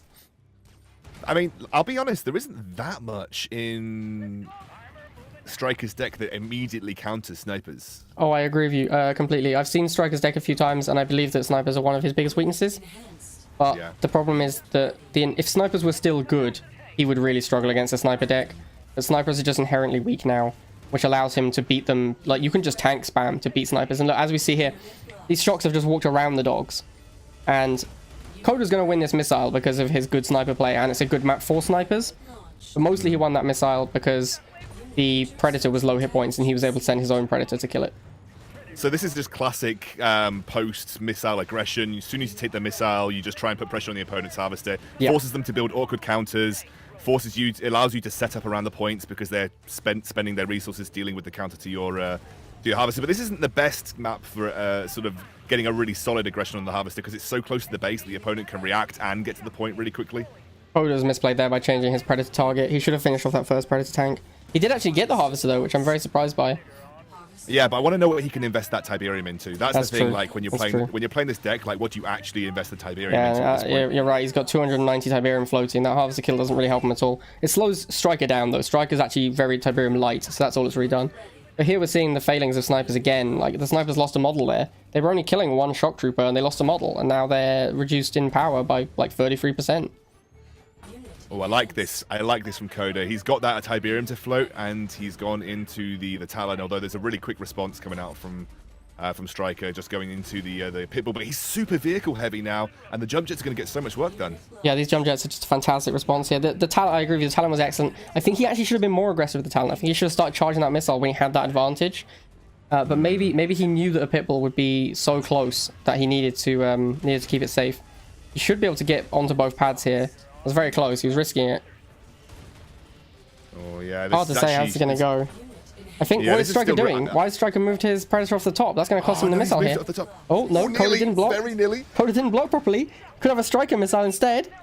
Where's his Predator? Where's his Pipple going? There's some serious, Get it on. serious missed micros from Stryker here. He has twice now moved off this pad when he should have just had should have easily had it sorted. I think he's gonna. Is he gonna take it? Oh, it's so hard to say right now. I think this is going to go it's going Stryker. Stryker. Yep, it looks like Yeah, Stryker this is gonna missile. be Stryker. I think what's come undone here is that Coda has been dominant in this game when he had where his talent is right now, where he had the snipers. Coda's been dominant in this game where the snipers have been set up and protected because there hasn't really been a good answer from Stryker. As soon as he lets that position slip, he loses all control of the missile platforms because I actually think, in general, Stryker is microing a bit better. Yeah, I agree with you. Apart from that heinous miss micro at the top pad a couple of times there, I agree with you in general, the micro's been better. I think actually he lost that missile because there was a Predator on the bottom. Sorry, Pitbull on the bottom, and he sent a Predator instead of jump jets. If those had been jump jets, they could have got on the pad and easily cleaned up that Pitbull. And if not won the missile, they would have at least kept it going for a long time. So this is another situation. Again, it's the same thing. He needs to fight over both pads, and he's just fighting over one. What I do like from Coda is that he's continuing the harvester aggression, because if you look at the actual Tiberium economy of both of these players, you've got Stryker who's literally stretched to his Tiberium limits. I mean, he's building as it goes, and actually putting pressure on the harvester does work. Yeah, but needs to get these jump jets on now. Oh, that was close. Exactly. Yeah. I really liked that play of getting the Predator around the back to block, but he didn't capitalize on it enough. Like, he sent the Predator around the back so that the more units couldn't get onto the pad, but he didn't capitalize quickly enough, and he's missed the block again on the top.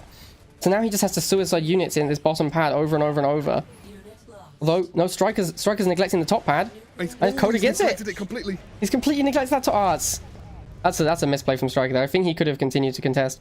But I think that the economy advantage from Coda was really what able to win him that game. He was able to just continuously make whatever he wanted as soon as he was able to.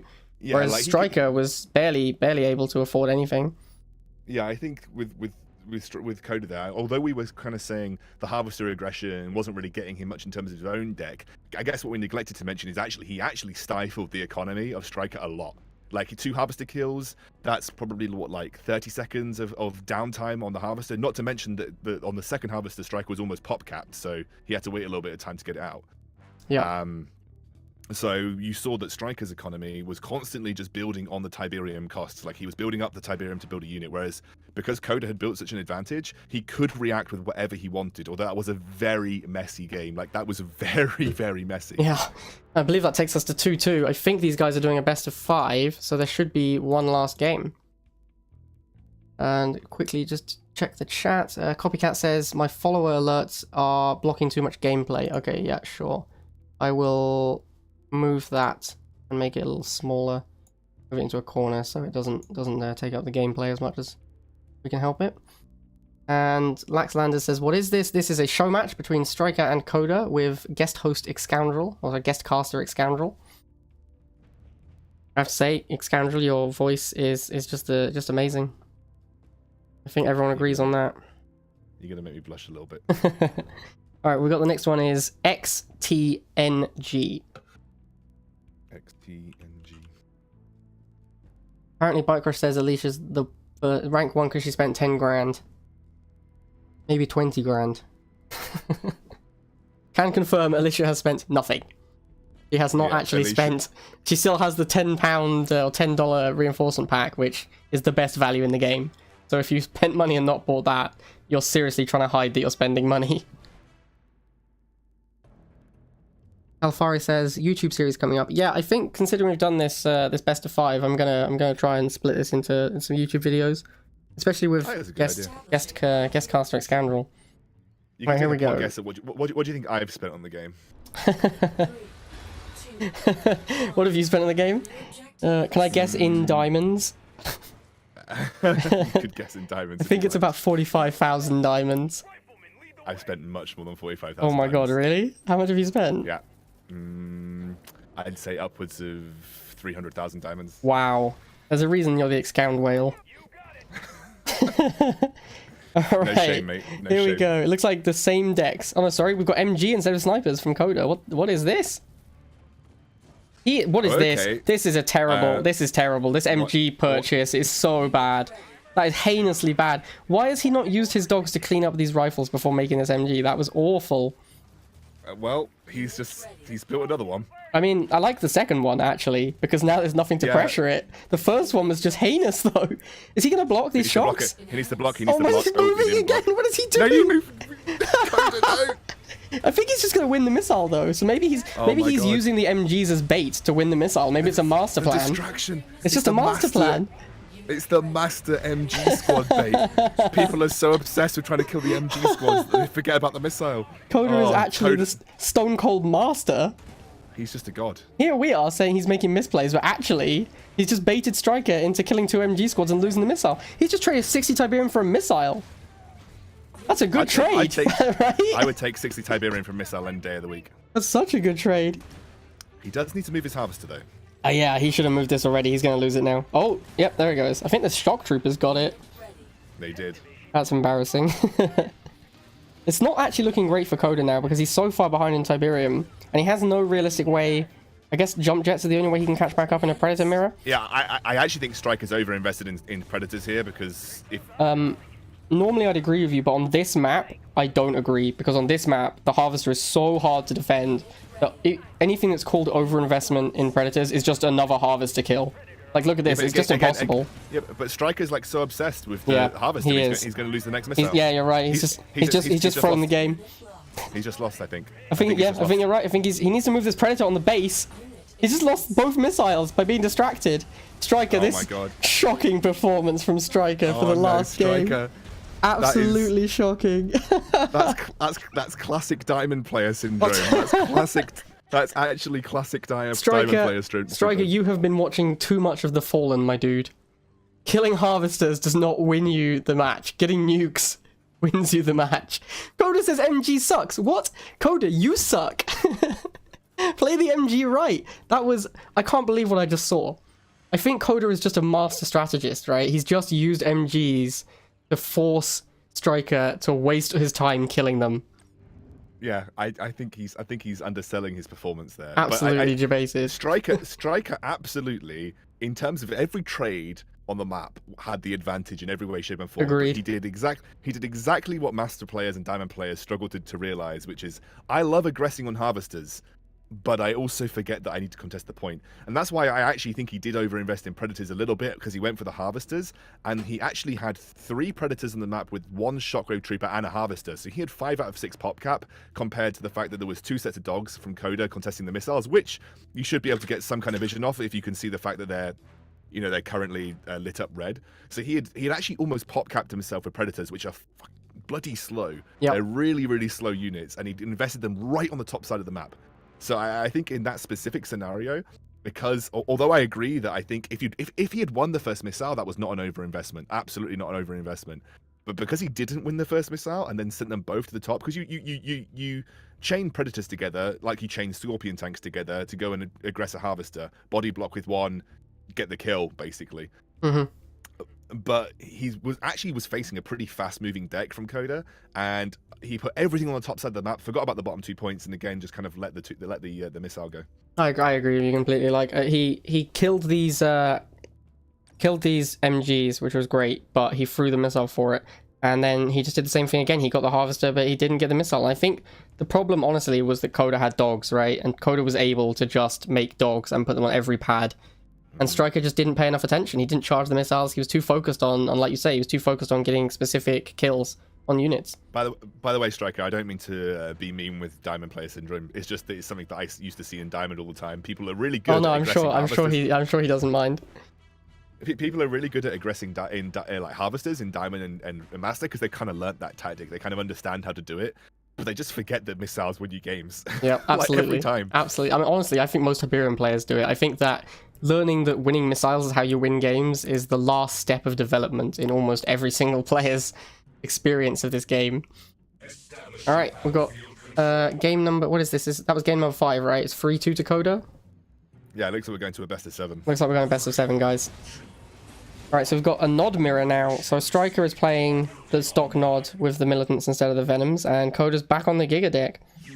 So a little thing that Coda's done here is he's changed the normal pathing of the harvester. It's a little bit easier to defend that harvester position than the open one on the top side of the map. Yep, he has. Which is why I like people that do that. I think it's a solid plan. It's something Alicia does basically every game she plays. Okay, so Coda's messed up here massively by trying to walk into these militants. He's given Stryker a huge advantage in the flame war, and this is where Stryker. This is why Stryker plays rifles. He's literally said to me, "This is exactly why he plays rifles, because people mess up at the start and they give you an advantage in the flame war." Yeah, but luckily Coda gets bailed out by a buggy.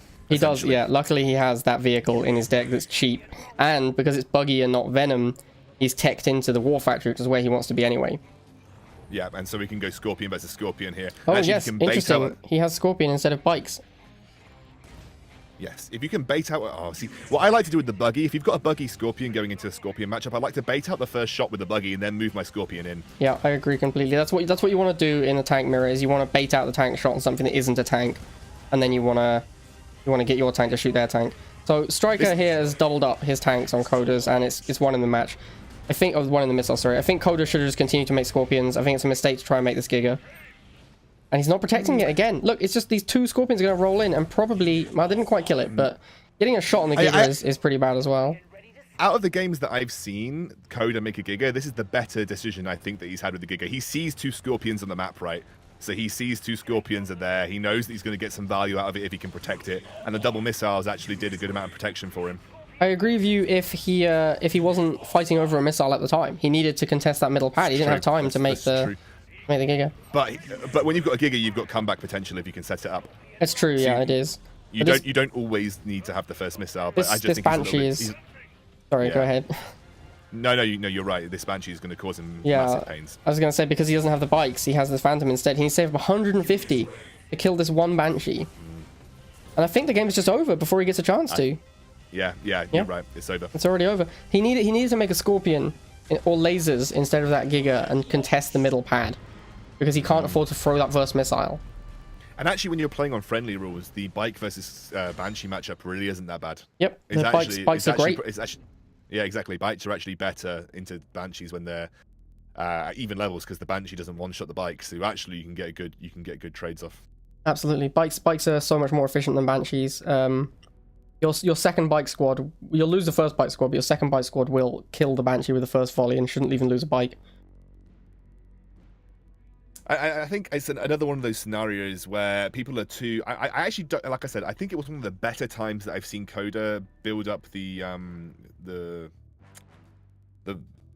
Giga Cannon, but I just think that he didn't quite have the right deck the right deck set up to deal with the fact that a Banshee came out. Yeah, I agree completely. This is why you have to play bikes. Yeah. You saw two Scorpions. You were like, okay, I could get some value out of this Giga Cannon. That's fine. And it's not the end of the world with a Giga Cannon deck if you lose the first missile, especially if you're going up against an aggro deck and you have air protection for your Giga Cannon, right? But you're right. Like I think Coda's too eager to get it onto the field and not eager enough to try and contest the first missile. Yeah, it's like you said earlier. The Giga can play without the Giga early game. That's what you should be trying to do. The way that I always talk about these kind of matchups versus aggro decks is the longer that you can keep the missile pad yellow for the first missile when you're playing a deck that scales, the better you're going to have it as the game goes on. If you let that missile go for free, the aggro deck's number one resource that it's going to limit from people who are running mid-range or even tech heavy decks is time, right? You want to limit time, because double harvester is whatever at the end of the day. Actually, one of the biggest sources of Tiberium income is the ramp that you get as the game goes on. So when you're playing a deck that scales a bit better than an aggro deck, if you can keep that missile yellow, even if you lose it, just keeping that missile yellow and allowing Tiberium income to ramp up is going to give you a much better chance of winning than just letting it go for free and trying to get your tech unit out early. I completely agree with you. Yeah, I agree. It's the same principle with a Giga deck, where you just want to get the Giga down. You want to get to the late game income to protect your Giga best. NLXU scoundrel. If you get to Giga late game, and you've got the Tiberium income ramped up, even on one harvester, you can usually build a Giga plus 2 units pretty rapidly, and that's enough to start that blockade on the Giga Cannon. All right, Stryker says he's playing an OP deck this game. All right, chat, what do we think? Who's going to win, Coda or Stryker? What do we think? I used to have a poll thing, but I don't know where it's gone. It's now been replaced by follows, so I don't know where the poll's gone. So one Cabal thinks Coda's going to win. Also, thank you for the follows, Laxlanders, Donger Rino Cappuccino, and Purge Trooper. Thank you for the follows, guys. Alright, Coda and Stryker, hit it whenever you're ready. This is it. All the marbles. Stryker says go easy. This is the last match, Stryker. He's not going to go easy. Coda going back to GDI, where I believe he's had way more success than his nod. I don't actually know if he's won with nod yet. I think he lost all of them. New objective available. Building online. And All right, ironically, here we are on open water, the best Giga map in the game. Yes, but also a great MLRS deck, and it looks like Stryker's actually running the standard MLRS deck that we see on ladder right now. Oh, except Stryker is a dog abuser now. Yes, and he's gone for the Talon instead of the Hammerhead tech, which is something that Scale Turix did to the deck, just because he felt Hammerhead was too expensive. Yeah, that's fair enough. I think that the Talon does, now the Pitbull does a good enough job anyway. You don't actually need that Hammerhead. The only thing you need the Hammerhead for is Infernos. If you fight against Infernos and Phantoms, you'll lose if you don't have the Hammerhead, generally speaking. Interesting deck that we've got from Coda. He's running the Predator. Now, if he lets the MLRS get set up on this map, one of the best MLRS maps and Giga Cannon maps in the game, he's probably just done so. Like, I don't know if he's got enough, especially if shockwaves are protecting it. You can't really get even level jump jets over easily. Yeah, I agree completely. This is such a good map for these artillery type units that if one gets set up and Coda can't immediately remove it over and over, he's going to have a really hard time. And he's not going to be able to do it, I don't think. Not with the shockwaves to protect. Yeah, close. Oh, actually, that's It looks like Stryker's misplayed this one. Oh, and he didn't target properly. He didn't target properly. This is huge for Coda. This is huge. This could be completely game changing here. Get a forward-facing Predator out or something. Just you can get a Predator onto the map and get it up on that middle platform before you. I agree. He needs a Predator, not these JJs. Also, these shocks are shooting the Pitbull. Coda, micro, Coda. Oh my god. Coda. Oh, his shocks had a 3-2 advantage, and he's almost lost it. And now Stryker's just letting his guy go. I think this is going to be a miss off for Coda if he moves and blocks properly. Get on the back missile. Get on the back missile. Get on the back missile. Oh, what is he doing? What is he doing? Coda, what are you doing? He's going to lose it. He's actually going to lose it. Where's the Predator going? Coda has completely messed this. He should have boosted the Talon as well. And the Talon's going to the back pad. He only needs to move on to the second pad. He doesn't need to go to the back pad. Yeah, oh, and you see, this is the problem now when you've got the Predator out too late. Yeah. The MLRS is in position, it's body blocked, that's it, game over, I think. I don't think so. there's many ways. I don't think Coda, I think Coda, just because the random map, they didn't know what they were going to play on. I think this matchup may have been decided by the random map, because if it was a bad MLRS map, Coda probably would have taken it. Yeah, I agree. This is probably, like you said, the best 2-unit map in the game. Yep, this is so bad for Coda now. It's so difficult for him to come back. Like, this MLRS is just going to keep punishing every Predator he makes. And 1 or 2 shock troopers will easily be able to defend this MLRS. The terrain just naturally gives you so much extra protection for the MLRS. The body blocking coming out, and going for the harvesters is all well and good, but you're about to lose the missile. I think it's a good strategy just to make Stryker respect it. I think Stryker should be ignoring it. He has 110 Tiberium. He doesn't care. He's going to win the missile. He shouldn't move his harvester or his shocks. He should just put everything on pads and say that's fine. I agree. I would have just left it going. It doesn't matter anyway. Looks like he's got it anyway. He's going to win. Again, Coda is sending this Talon to the back pad instead of the middle pad. When he just needs to contest the second pad, he doesn't need to have on the back pad. I mean, your Talon's never going to kill the MLRS, right? So, and not any time quick before you can get a response out. So, yeah, just contesting the middle platform is better there. I think Coda just got very far behind in terms of map. That map was very bad for him, given the decks. I also believe Stryker played that game better. I'm going to be honest. I do think he played it better, but I think he was so far ahead from the start, he could have played it worse and still easily won. I think after the first missile, Stryker played that really well with the positioning of the MLRS. I think he kind of screwed up the MLRS to begin with, because he said he'd never played the deck. But once he kind of got a feel for where you need it to be, the kind of protection you needed to have, Stryker played that really, really well. Yeah, I agree. I think, as you say, Stryker really, once he got it into position, he played perfect. He just protected it. Apart from that little misplay at the end, I think he should have given up the Harvester. I don't think it mattered. No, I think you were so close to the end of the game. Even if you lost the Harvester, you were floating 100 Tiberium. Yep. With your most expensive unit being the MLRS. You didn't need to go and protect it. You could have just used that shockwave trooper to body block the middle platform a bit more. And you also would have got another popcat from losing the Harvester. So. Yes, exactly. And you could have just built anything. You could have built a pitbull. You could have built anything to get to the back platform to contest. Could have even just been a set of war dogs just to contest the back platform. Yep, I agree. Okay, Coda says he's done. Thank you for the games, guys. That was great. Thank you for casting with me, Scoundrel. Oh, we all done now. Well, I can host some custom lobbies and just have viewers come and play if you want to keep going. I want to keep going. All right, that sounds great. I'll host up we won't do random map, guys, because random map is nonsense. I'm gonna pick maps that I think don't suck, and then if you guys want to bring decks that are good on those maps, then that's just you being smart. So you do that. We're gonna do Fighting Pit first. I'm gonna do Region Select North America because I assume most guys joining are gonna be North America. Unless it's Bike Rush. I'm sorry if you're joining Bike Rush. I like Fighting Pit. I think it's an interesting I think it's a good map as well. It's horrible for tech, so if you wanted to play tech, I'm sorry, but, you know. Alright, we've got NZGC. Anyone who wants to join, crack on, get in here.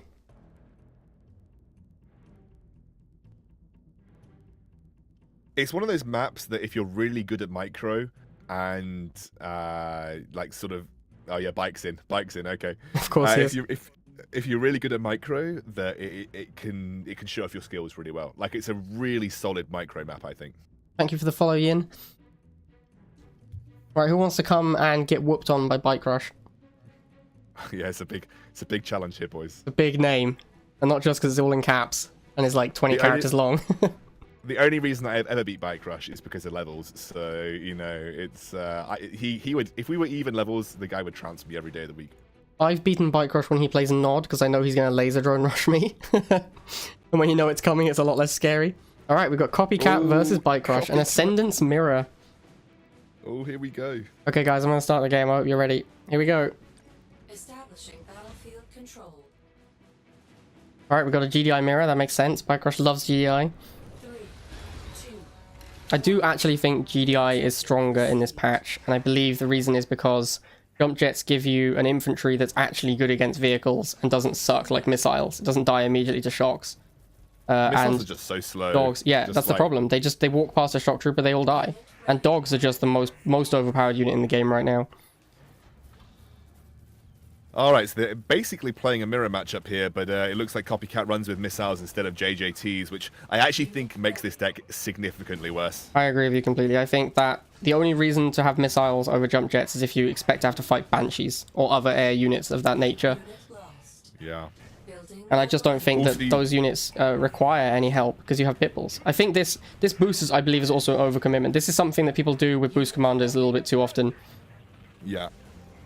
He spent so much. yeah. Look at his money now. He has no money, and now he has no way to hold off the. Well, I mean, he has these shocks, but it's going to be tough to hold up these jump jets when there's dogs blocking. Yeah, Bike does this really well, and it's something. He's one of the few players that I think I see do this really often. He is really, really good at just early harvester aggression and still maintaining control over the point. Like he manages to do it with JJTs and dogs all the time.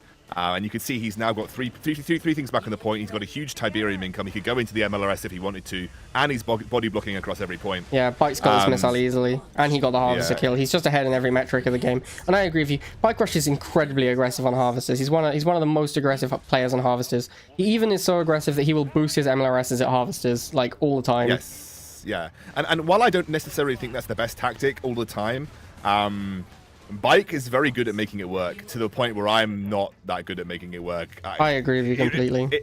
I think the most people can't make it work for the simple reason that This it really boost is going to requires. be huge. Oh, Yeah, I thought he was going to boost to get the kill on the other MLRS, but instead he's gone after the harvester. Classic Bike Rush. Classic Bike Rush. Just goes to the harvester. I mean, he's got the JJT set up. There's nothing really there to contest the JJT. This is the problem with the missiles. Look, they're so slow. The MLRS just moves away from them. It just doesn't care. If those were jump jets, they have real impact on the game.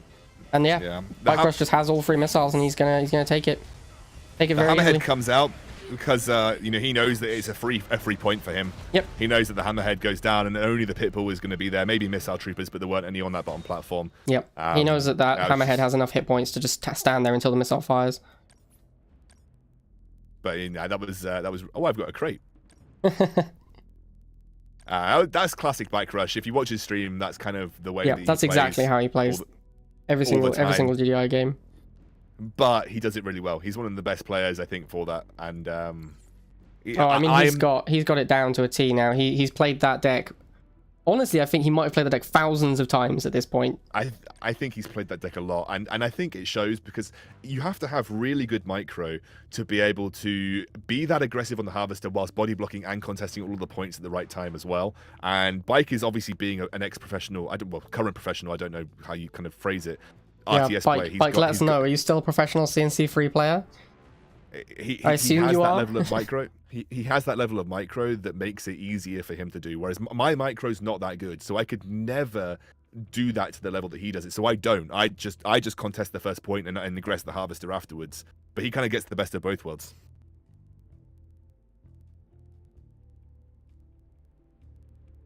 Yeah, I think that Bike Rush is kind of just a bully, right? In games, he just bullies people's Harvesters 24/7. I also believe that a big part of the plan is when you bully their Harvester, people often defend and forget to attack yours ever. So it kind of defends against rushes the same way, because people just don't attack your Harvester whilst you're attacking theirs.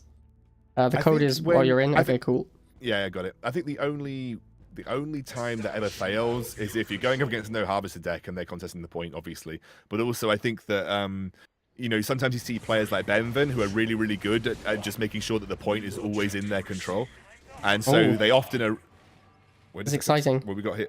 We've got yeah, we've got Bike Rush doing his classic Bike Rush deck, which is the double Harvester, Inferno, and Phantom spam. This is his nod strategy. And Mech Slayer is also playing a deck that's going to go double Harvester. He was telling me that he has 91% win rate with this deck, so I'm excited to see how he does. This is actually moderately similar to my Avatar deck, except for no Cyborgs, and I put Scorpions in. I'm going to be really interested to see. I think that Bike Rush has a huge matchup advantage here. Because the only... Oh, no, hang on. These stealth tanks could change the matchup. They could. The stealth tanks will get the first shot on the Infernos, and they could one-shot the Infernos at even levels, which is important. Yeah, and if the stealth tanks are stealthed when they do it, it's possible to not even take a return shot. Mech needs to make this missile yellow, or just stop it from charging, I think. Yeah, I agree. I think he's misplaying by having it charging. Although, having said that, Bike is also a double Harvester player, so... Who's to say, but right? he's a much cheaper deck, much cheaper deck, and if Bike wins the first missile, he's immediately in the lead. I agree with you. Like Bike already has access to his effectively tech units, which are the Inferno and the Phantom, whereas Mech Slayer now has access to them, but he needs to make them and he needs to do something with them, and he needs to be now.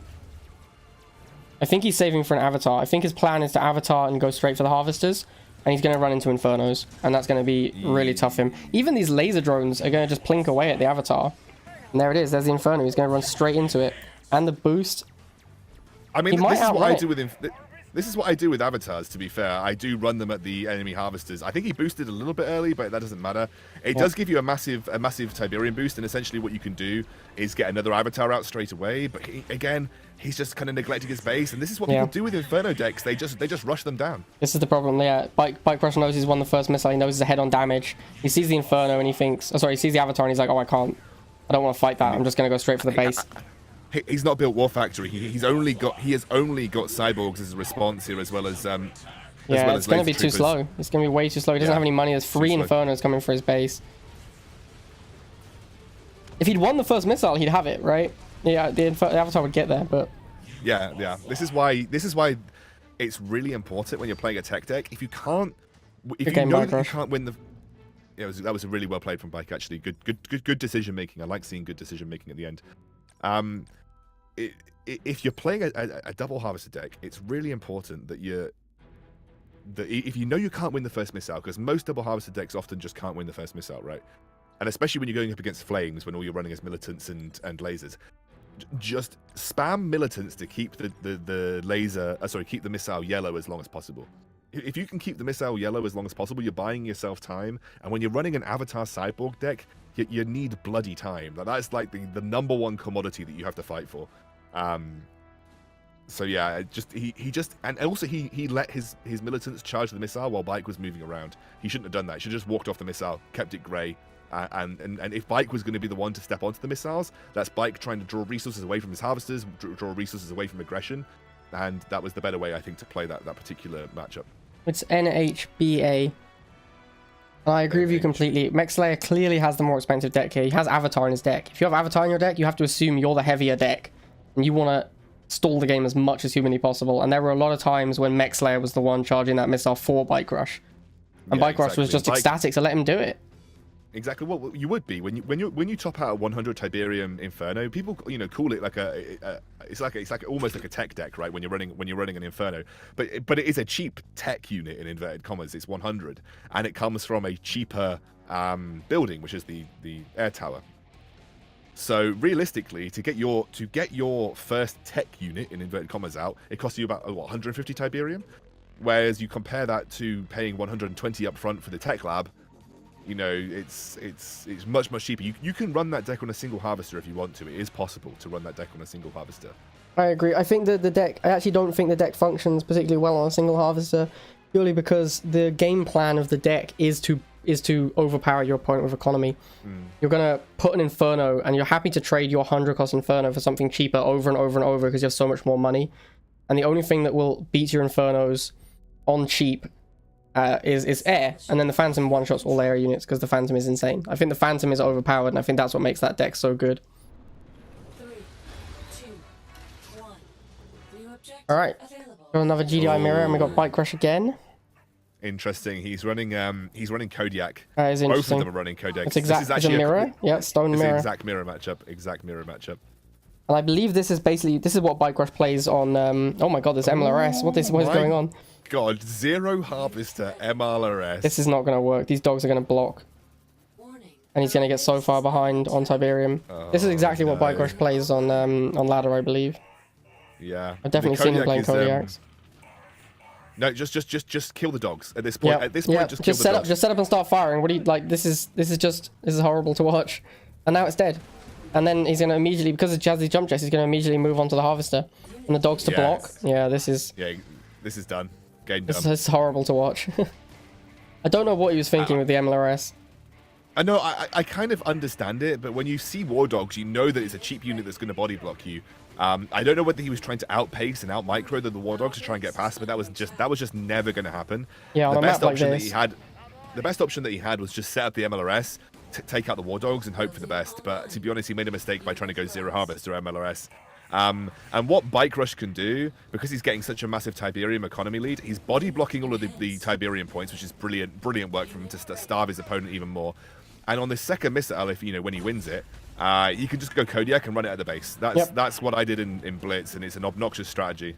I absolutely assume that's what he's going to do. Unit lost. I think he's for sure just going to make a Kodiak. There it is. There's the Kodiak. He's just going to send this at the base and Jackson boost it, and that'll be game.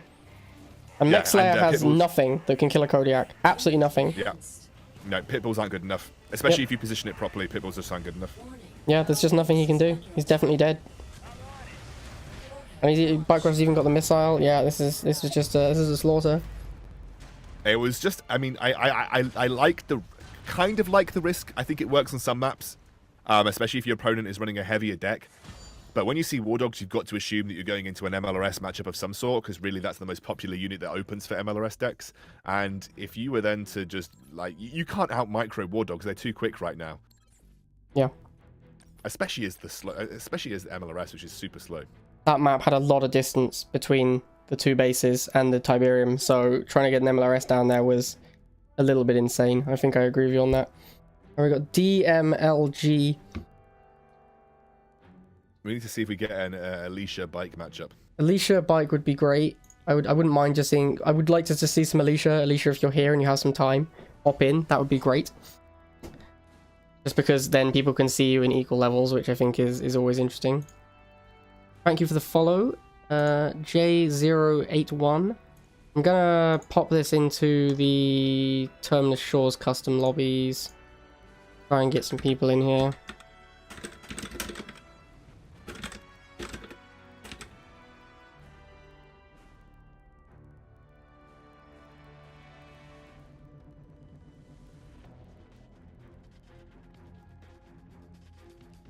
And I might put it into the custom matches just on the main Discord as well. We'll see who wants to jump in. If anyone Twitch chat wants to jump in, feel free. Oh, we got Coda's Coda. back. Yes, Coda's thank you, back. Coda. Nope, he's gone again. Nope, sorry. I'm looking at the preview where he hasn't turned up yet. Alright, Coda, great, brilliant. Someone come and beat Coda. You've watched him play, he's terrible, it'll be a freebie. Wow, the BM from Play. I thought you were supposed to be the positive.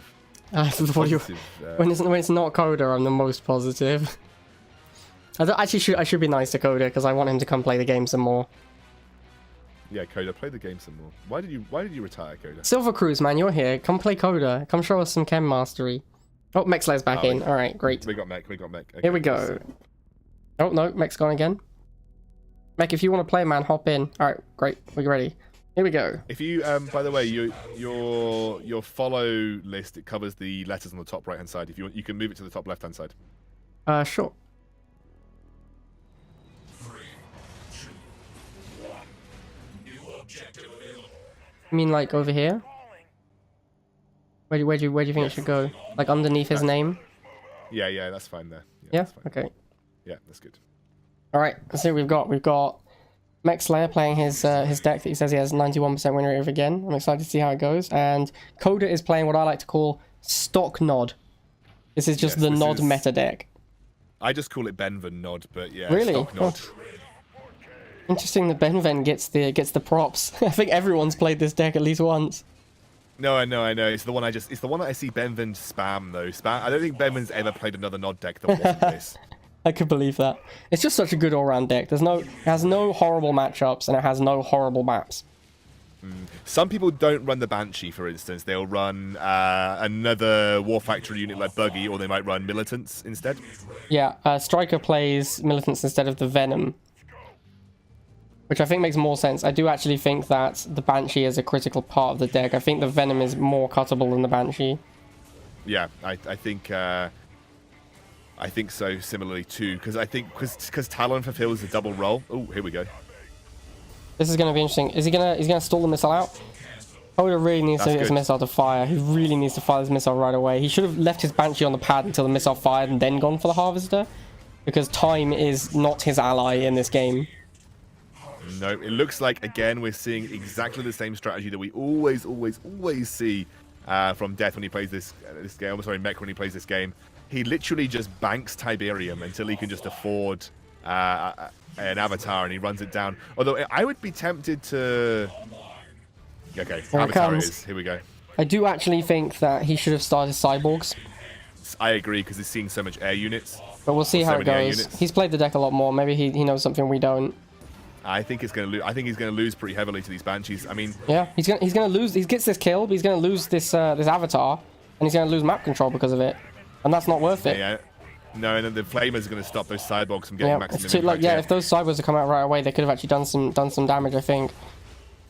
And this, by the way, for anyone who plays tech a lot, this is a perfect example of what's wrong with tech decks.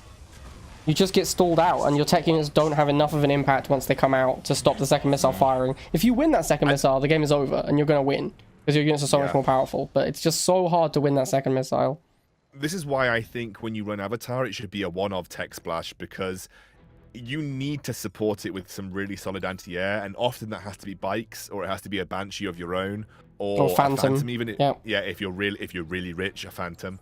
But if people ever wondered why aggro decks do so well into tech decks, that is exactly the reason why. Like, even when you bank all of your Tiberium, you only spent your Tiberium on a barracks and some sets of riflemen.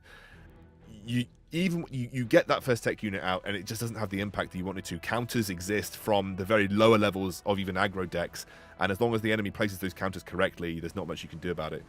Yeah, I think that was a pretty good masterclass, honestly, in why tech decks work well lower down and don't work well higher up, right? Because once you learn to beat them, it's all about knowing exactly what you need to do. And Koda's played against tech hundreds of times. He knows how to beat. Oh, we got GaspT versus Alicia. This is going to be great. I'm very excited for this. Yeah, ZJPD. GaspT's known for running some really fun decks. I really hope GaspT's on the Juggernaut deck. Yes, I really hope GaspT's on the Juggernaut deck, because I think he's got a really high win rate with it, and I think it's really cool. It looks like he might be. That's going to be exciting. Oh, I'm ready for this. Yeah, as we were saying, like, once you know how to counter tech decks, it becomes very easy to do so. And then most players just don't understand. They think that killing Harvesters... Oh, it is the Juggernaut deck. Excellent.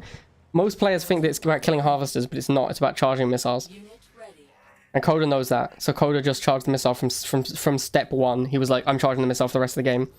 And then he was able to win the second missile just in time. I like what GaspT's doing. GaspT knows that he wants to buy time here, so he's just letting the missile stay yellow, which is exactly what you want to do when you're playing a sort of a heavier tech deck. You can actually see him. You can see GaspT moving his rockets off to keep the missile yellow. Look at this. This is how you play a tech deck. He's intentionally moving his missiles away from the pads to keep it yellow as long as humanly possible. This MG rush. This MG rush is going to be spicy. This is really good because she's going to set it up. Oh my god. Protect from, this is going to be the perfect Oh counter. no, the hard counter to MGs, the turret. This is what's wrong with MGs, by the way, guys, is that sometimes your opponent plays strong arm and it just hard counters you. GaspT's done a really good job of keeping that missile very, very low charge right now. Yeah. He might even step onto the platform. Yeah, he is. He's just gonna, this is really, really good stuff. If you're ever wondering how to make a tech deck work, GaspT is showing you exactly how you want to make a tech deck work. Yeah, GaspT's a fantastic tech deck player. Although I don't agree with him building the tech lab before he has the money to use it. Oh no, here comes Here's the Juggernaut. This, I believe, is one of the hardest win conditions in the game. It's so hard to shut down a Juggernaut once it's in play. If he can snipe this MLRS, is he going to get it? Oh, wow, that did nothing. The first missile hasn't even fired yet either. I know, and GaspT's already got the tech units out. I don't know how Alicia's going to win, though. Oh, I guess she has Kodiaks. She's got Kodiak. That's how she wins this game. There it is. He's got Tech Lab out, and he has got a Juggernaut on the field, and the first missile hasn't even fired. That is exactly how you want to play. Although I really love this from Alicia. Yeah, I don't know how he's going to beat a Kodiak. Kodiak is just so strong. The missiles. Didn't move his missiles. He should have moved the missiles to contest the pad with the Kodiak and get some beats in. Yeah. Oh, this Kodiak's going to clean up these harvesters. Oh, this is going to be brutal. Zones. Yeah, he needs to make zones there. Zones. I think he needed to make zones. He obviously has an idea. Yeah, he knows how to play the deck. He's got a very fixed idea of what to do, and it's like having a Juggernaut out as part of the game plan. But you can't just make another Juggernaut when it's still a Kodiak. Maybe he misclicked. Maybe he actually meant to build zone troopers. It's possible. Potentially, yeah. But he only has one harvester now. I mean, he played this so fantastically well at the start, but Alicia just has this Kodiak in her deck, and it's just so good against him. Zones can do some serious work here, but Alicia's going to do exactly what she does every time. Here it comes. Here comes the Jackson boost. This is going to be game, I think. There's nothing that's going to kill this quickly enough. There's another one on the way as well. Exactly. I think this is going to be game. GaspT played the first 60 to 90 seconds of this game so well, and I think he just built that second Juggernaut, which didn't need to happen. I think it needed to be zone trooper spam at that point once you saw the Kodiak. Yeah, once the Kodiak, the second Juggernaut was when he started making misplays. He played fantastically up until then. It was absolutely brilliant. And against any normal deck, he would have just locked the game down and it would have been done. But Alicia is Alicia and plays Kodiak, which is just such a hard counter to his deck. I kind of almost want to make a video just on that first 90 seconds to show exactly how GaspT managed the points, because it's something that a lot of players don't. You can make a video too as well, Blade, if you want. I won't use your stream footage if you want to use it. But GaspT showed exactly how powerful it is playing a tech deck especially when you've got these cheap units coming from the barracks, just stalling the missile out, just making sure the missile's not charging, keeping it grey or keeping it yellow. And by the time the first missile was 3/4 of the way done, GaspT had got his Juggernaut on the field, which is a very hard thing to do as a tech player. Yeah, he's saying in chat that he made 2 mistakes, which was positioning the Juggernaut against a rock and then building a second Juggernaut.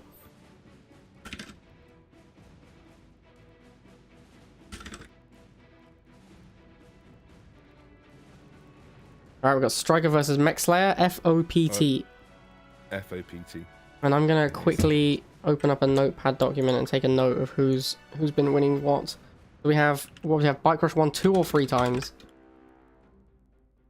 Bike Rush won 3 times. You won 3, Ray, and then Alicia won 1, and Coda's won 1.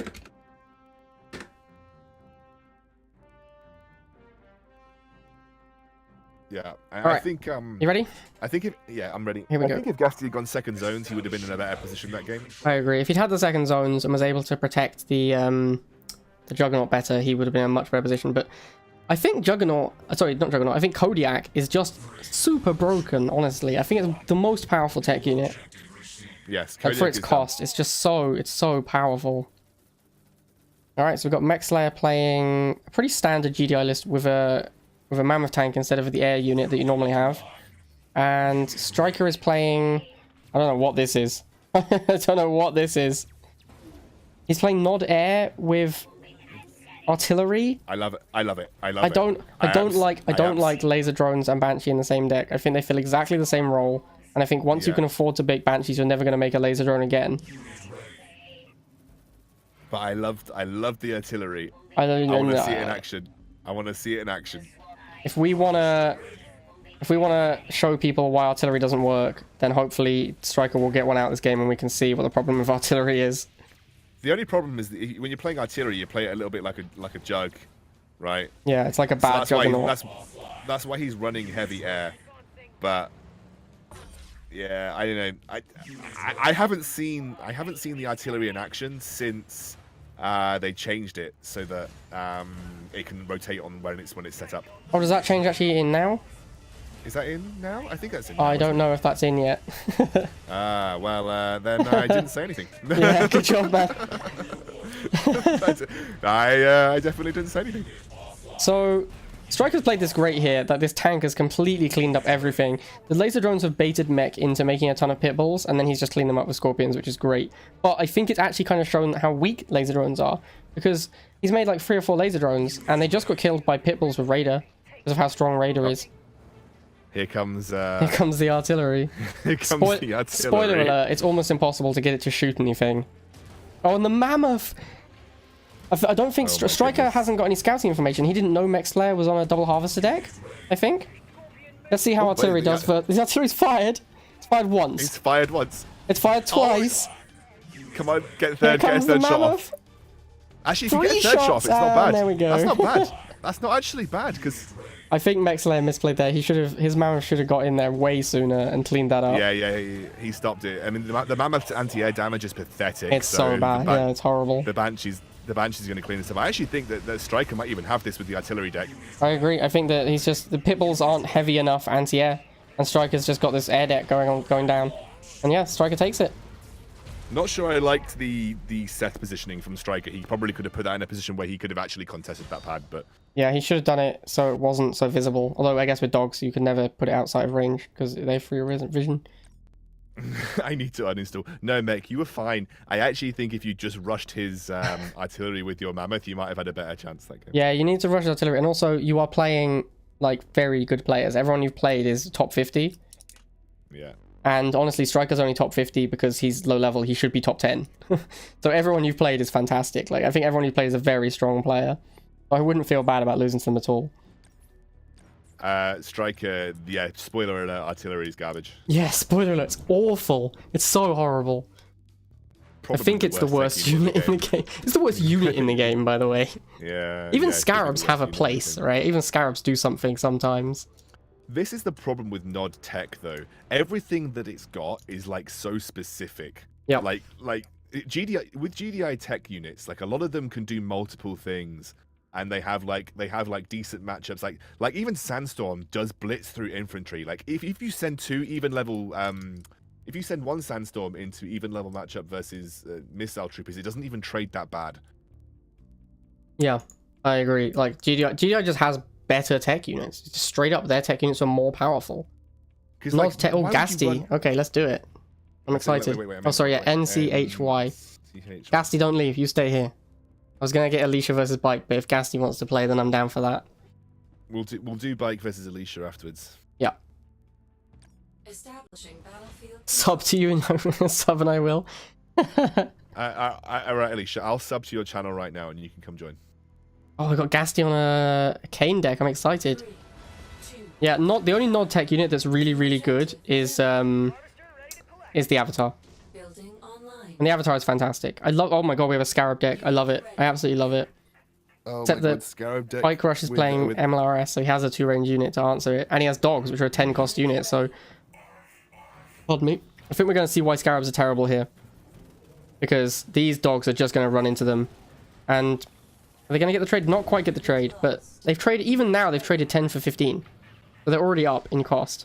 And now he's running this half-dead squad in, and there goes Scarabs. And this is what's wrong with Scarabs. You just send almost dead 10 cost units at them. Actually, I like Scarabs because they're a good way for me to clean units that my opponent doesn't want to kill.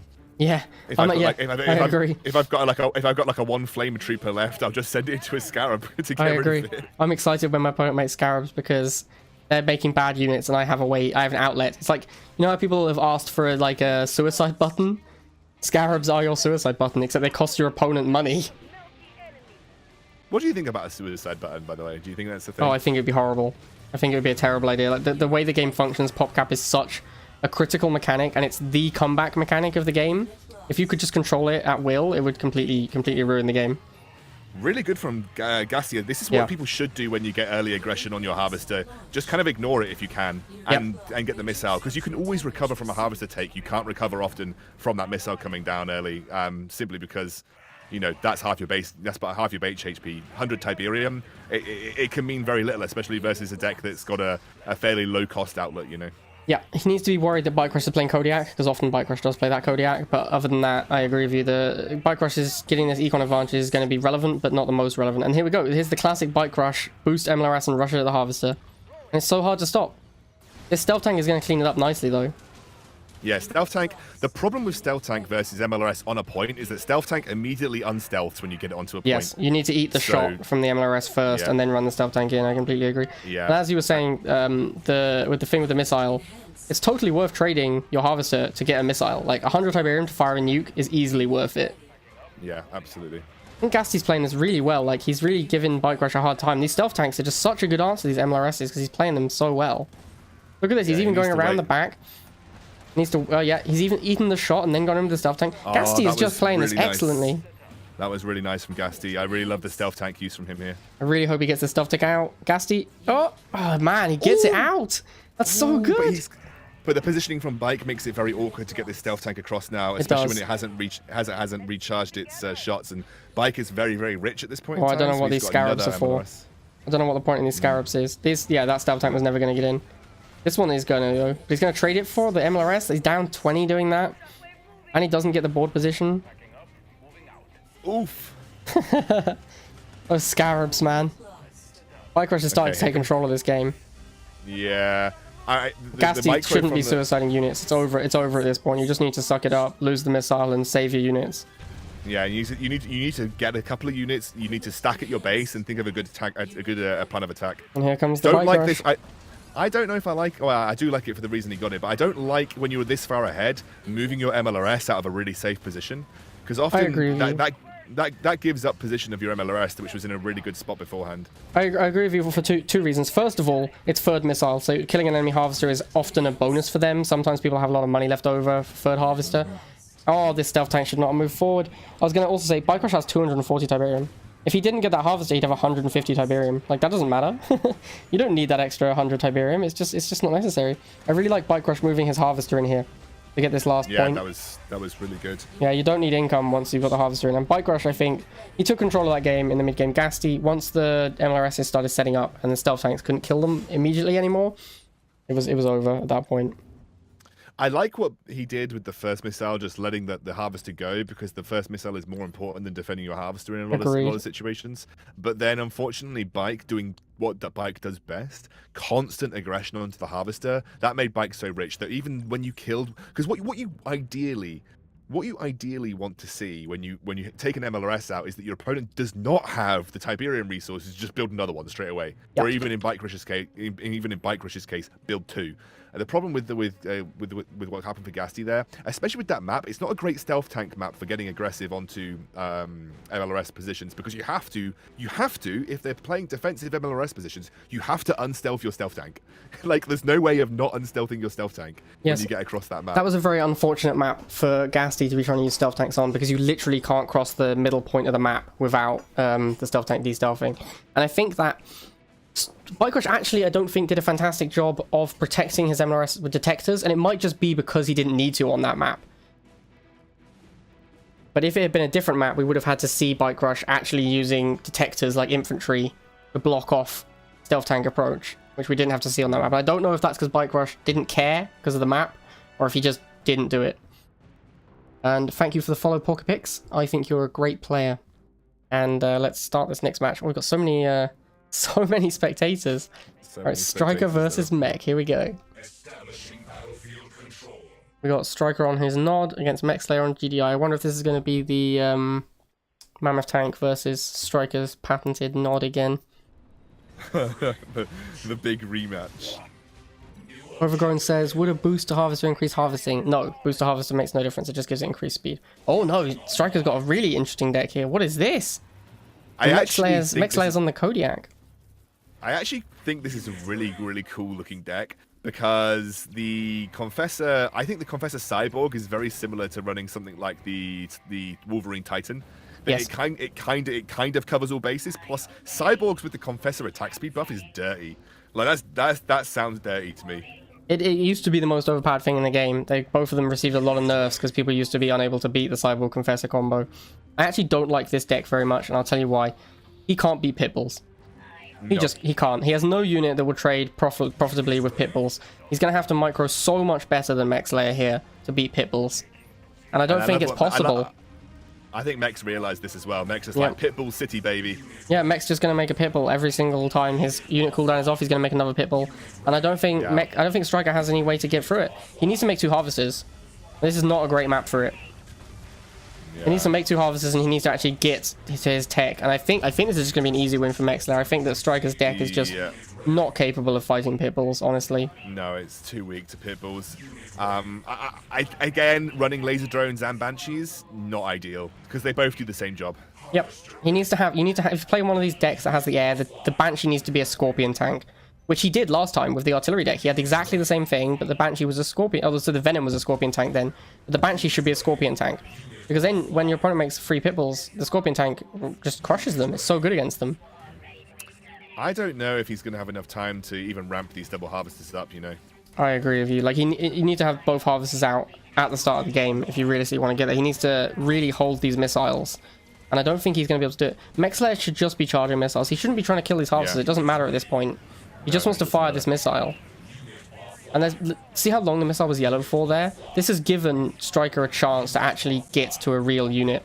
And if he can take this top pad and turn it yellow again, which he's going to do, this cyborg can clean up. This could be a turn. This could This looks like genuinely be a it's a turn, turn. yeah. And Mech Slayer has so much money, and he just isn't using it. He could be making a Kodiak here, and there it is. I was going to say, he's going to go for the base rush with these 2 Kodiaks, I think. And I'm interested to see how this goes. Stryker could take this because Phantoms and Cyborgs both have EMP. Although he's not responding quickly enough.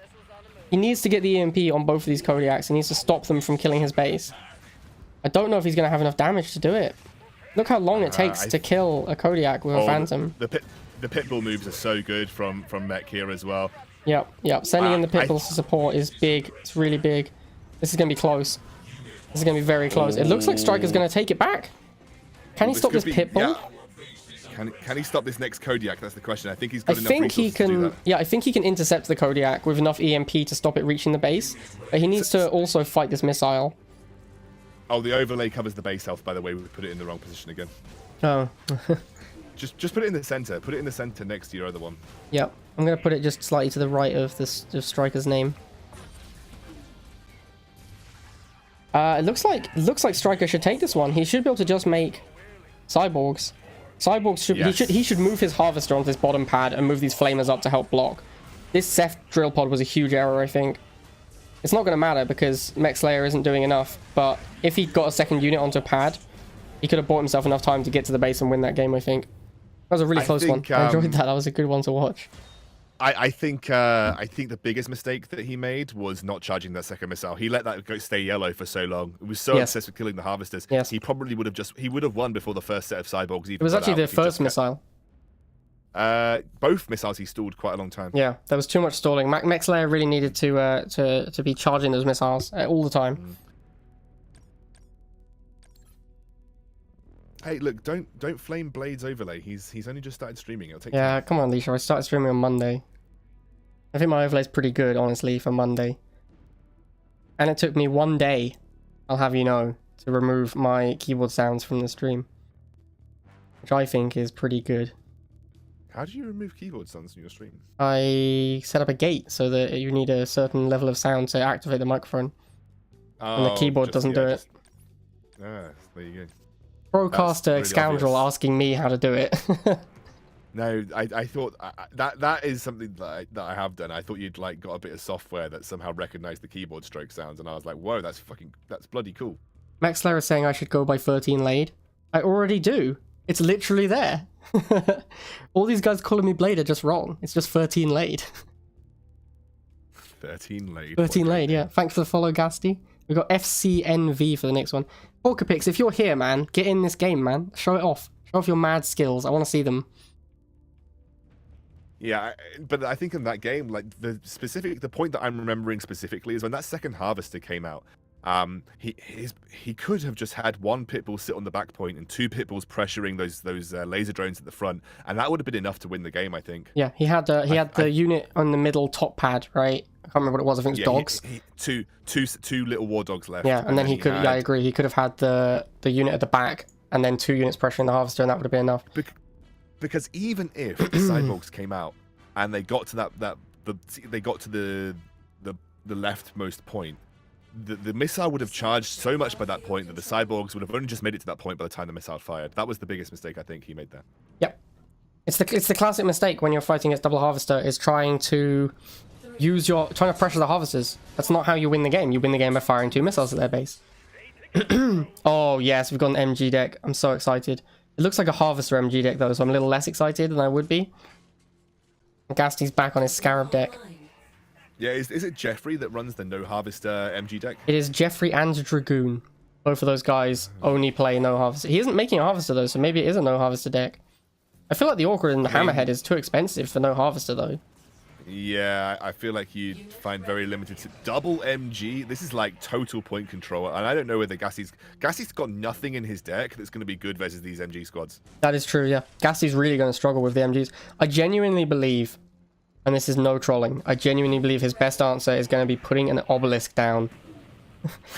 Yes, he just puts an obelisk down at the back. That's going to clear both the pads for him.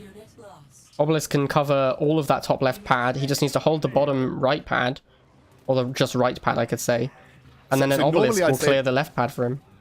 Normally, I'd say this is an overcommitment of MG squads, but because Gasty doesn't have anything in his deck that deals with MG squads, it's not an overcommitment of MG squads. I agree. Like, it looks like an overcommitment, but after Gasty doesn't make a Venom, you know that he doesn't have an answer to MGs, right? So you just keep making them. It actually looks like Gasty just has no answers. I don't know what he's going to do. Is he going to make the obelisk? Is that the plan? I think he's got... He has to. I thought Leo Kepchuk was putting the dogs to block the obelisk spawn, which would have been an amazing play. If he'd left those dogs to block... Look at this. This is a great play by Gasty. Yeah. He's going to get both the MGs. Yeah. That's great. Leo should have blocked that pad with... blocked that spot with a dog. Yeah. He should have blocked the spot with the dogs. I thought he was going to as well. Well, I mean, Gasty did the right thing, but it was too late. It only gets you so far, right? It literally only gets you so far. I think Gasty didn't realize how scary the MGs were going to be. No harvester, bro. There's no harvester. This is the second time he sent bikes around there. And if he hadn't built the war factory in the bikes and sent them around the back looking for a harvester, he would have built that obelisk way sooner. And he might have, if he'd waited till the missile was about to fire and then made the obelisk play, I think he could have stolen the missile from Leo Ketchup here. It's got to be another obelisk play, hasn't it? I think so. I think that's all he can possibly do. I genuinely think Gasty might not have played against MG very much because it looks like he doesn't have a lot of experience. I think Leo Ketchup's made a mistake moving this MG up because he knows the obelisk is going to come down in the same spot. In fact, there it is. And this is going to clean up both the MGs. This is going to put Gasty in a really good spot to take this game back, assuming he isn't dead. Like, if the game is still going, then he's going to be in really good shape. I think, again, Leo Ketchup should have blocked that tile. It looks like he's gonna maybe just about get it. No, not quite. The boosted dogs. He needs to block. Gasty needs to block. Gasty's gonna steal it. He's blocking. I think Gasty's got it. Alright, Gasty needs to be super aggressive now and just never let an MG get back on the board. Never let an MG get down. Never let it. I think the Leo would have had this if he didn't. If he blocked that top obelisk point. If he just put dogs. If he put dogs in that spot. Because he had the MG, he could have moved the MG up to help cover those dogs as well. He just needed to never let an obelisk sit in that point. Gasty could just put another obelisk down. He needs to, because like he's let another MG set up. Like, he's just waiting for Leo to move another MG into position. Yep, here it is. And he's going to use that to snipe the moving MG. He needs to be more aggressive with these flamers. He needs to make sure that another MG never ever sets up properly. I don't know why he keeps making these bikes. I guess to kill dogs, but they're just like going round. He's gonna try and get a volley off on the MG and kill it. Yeah, that didn't even work. He needs to just block this right pad. Block it. Block the point. Block Yeah, the pad. block Block the the point. pad. Oh, so close. So close. Is he gonna get it? Oh, the three triple block. the Triple block. 1 unit, Oh. 3 squares. GaspT, So man. the only GaspT, so GaspT BM. I know GaspT doesn't even like that. GaspT said he wants to remove that from the game. That was an excellent game, guys. I really enjoyed that. I think that was, it was good. it was really fun to see some non-standard decks and some non-standard strategies. I like non-standard decks. And I'm very glad that think, GaspT figured out that Obelisk was the play. Like, 'cause that to me that seemed like that's the only thing you can do. Yeah, and I think Leo would have won if he kept his War Dogs in that choke, that Yep. sort of perfect Obelisk position. Yeah, Leo if would have he- had if it. If he just left his War Dogs there, Leo would have won the game. I Absolutely. agree. I thought that's what he was doing, and I was like, this is such a good play. I was going to be like, oh my god, Leo, you're a master. Oh, Lady B is hosting. Thank you very much, Lady B, for the host. I was going to say that if he'd put the dogs there, it would have been like, absolutely masterful play. Masterful. And then he moved them, and I was like, no, Leo, you had it. You were god tier. Oh, Alicia's in. Are we going to get Biken? Is it going to be Alicia versus... We're going to do Stryker versus Alicia. I'm excited by this. And thank you for the follow, Paint by Gaming and Ionized 90. All right, we good? We're good to go? We're good I've never seen this map before, by the way. Oh, no. Stryker's gone. Stryker, you coward. He's backed out. We need Biken here. I think Stryker's just letting Bike play, right? Oh, no, he's letting Bike. He's just being a good guy. Are there no spec limits? I don't know. GaspT, you know this. There's spectator limits.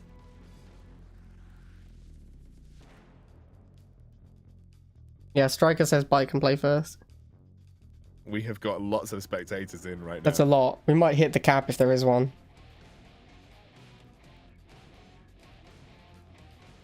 Come on, Bike. Get in here. Bike, he's making us wait, mate. He's making us wait. Yeah, it's classic talent right here. Probably doing his makeup. Thank you for the follow, Spro767 and Jamie Sabah. Jamie Sabah? Let me know if I'm saying that wrong. GaspT says spectator cap should be 10. Or he thinks it's 10. Alright, here we go. Bike Rush versus Alicia. The number 2 player versus the... What? The number 2 player versus the number 2 player? It's different factions. It must be different factions. Different factions. Yeah, it's number 2 Nod versus number 2 GDI. Would you believe it that Bike is number 1 Nod on the server? I would, and you know why? Because he's played about 3,000 games this week. And Yeah, he's won about 2,900 of them. Yeah, he's really ground Nod out this week. Oh, it's this map. Sure, yeah, I know this map. Oh, this is the new one, isn't it? This is a new one, yeah. This is a new one. Yeah. It's a weird one. I like these sideways pads. I'm a big fan of this. The weird one. Oh, Alicia's on the Avatar deck. This is a weird deck from Alicia. She's got the Infernos and the Avatars as tip sinks. She has to be double harvesting surely with this. And Bike's just on classic Bike deck. He isn't even playing the Coda yet. No spice. Just wants to show off and win. Building online. Just wants everyone. Look at like this play down here where Alicia has left this 1 hit point dog. If you watch the lasers, she actually changed target with them, and now she's avoiding killing that dog. That is a very good play. I'm a big fan of this play. She's doing it again. Really like it. Yep, she's doing it intentionally. This is a very high tier play. You don't see a lot of players doing it, but if you can avoid killing a squad, it just eats a pop cat for the rest of the game. Exactly. Basically, what she's trying to do is make them useless versus her current sets of lasers. And if she ever wants to get rid of them off a pad, all it takes is 1 shot from the laser to do so. Yep. She's even left them 1 shot away, not 2 shots away from dead, which I think is intentional. Thank you for the follow, Glocky Mage and Lady B. And yeah, Bike Rush. He's trying to kill. He's doing it wrong. He's trying to kill the harvesters. That's not how you win the game. He doesn't have anything to even spend it on. You need to charge pads, Bike Rush. I actually think Alicia's making a mistake here, moving these lasers onto this pad. They should just be going after the harvester. Yeah, she's trying to take the first missile, I guess. That's insane. But, yeah. Surely she can't take the first missile. Although it is Bike Rush, he will trade missiles for harvester, so maybe she will get it. Oh no, I don't know what's happening here. I think Alicia's misplayed this one. I think she should have had that missile easily. She did lose a harvester, but it just doesn't matter, right? Like Bike Rush doesn't have anything to use the money on. And now Bike Rush is going to take the missile. See, Alicia shouldn't be charging. And she needs to make the second harvester again. She needed to force Bike to use resources on the missile platforms instead of use resources on his harvesters or her harvesters. Yeah, and look, she doesn't even have that much money floating. She's only got 120 right now. Her tech lab isn't built, or Temple of Nod, I should say. This is looking really bad for Alicia. Like, the MLRS is set up on her harvesters. Bike Rush is just going to bully her out of the game now, I expect. But again, he's not charging. He's just moving all his units past. How much? I mean, Alicia has She's got... saving up now. He needs to be She's saving charging. up. He's not charging pads. He's just going after harvester kills. She knows that if he spams, if he gets free Tiberium, it's not the worst thing in the world, right? Well, he might have the Kodiak. She doesn't know he doesn't have Kodiak. Oh, she's going for the Infernos? I think this is a misplay. You've got to try and make the Avatar, surely. And there's already a Hammerhead in play. This is going to be game. This is going to be game. I think Bike's got this now. Yep, for sure. There's just not enough time for Alicia to get into relevant position anymore. Although I have to say, Alicia played like a slightly meme deck and Bike went like full tier 1 meta deck. And good game. It's true. It's true. I think Bike should have charged missiles more than he did. And I think Alicia doesn't know how to play tech because she kept she charged the missiles and then she tried to make Infernos, which is her comfort unit, instead of going after the Avatar, which was what she made 2 harvesters for. Like, because the Avatar actually just destroys Bike's deck because Bike doesn't have anything like airwise that will deal with the Avatar, and Avatar will crush everything else. I mean, even MLRS doesn't do particularly well into Avatar. Yep, so the Avatar would have been huge. The only issue I see is that she had to get through a lot of units to start contesting those pads. But yeah, I think you're right. I think she made a gamble trying to take the first missile. So she made a gamble thinking that he's gone so hard on my harvesters that I'm going to try and take the first missile, and that gives me just way more time, right? That gives me way more time. But Bike responded really quickly. I don't know if she calculated the pop cap entirely, and he just had a set of war dogs straight onto the missile point, and it was easy for him to contest. But I think it was a gamble that if it worked, she probably would have won. Yep. I mean, that's certainly true. If you're a double harvester deck and you do steal the first missile, it's so hard to lose at that point because you have so much money. But someone in the chat, Overgrown, is saying that he kept her tib really low and he starved the income. I actually don't think that's true. When Alicia made that Inferno, she almost had enough for an Avatar, and I think the Avatar... She made Inferno immediately, right? That's 250 Tiberium. That's almost enough to make the Avatar. The Avatar is, what, 220, 340? So she only needed like another 90 Tiberium, which with 2 harvesters is quite quick at that stage in the game as well. So I think waiting for the Avatar was the correct play, because as Scoundrel said, his deck doesn't have an answer. The best answer he has is boosting multiple MLRSs. However, what Bike is one of the few players that can do this, is that he is able to get aggressive onto a double harvester and still manage to control the missile. I do think that he was kind of let into it because Alicia charged the missile for him with the lasers, and I think she was making a gamble play. Yep, I think that was a big misplay. Yeah, but I think overall, that level of aggression whilst not charging the missile can be a bit difficult. I think she just needed to defend harvesters and wait. I think that was the game plan. And instead she was like, oh, I can maybe sneak this missile, and she's just so used to it, right? Every deck she plays is all about charging missiles. She always plays aggro decks.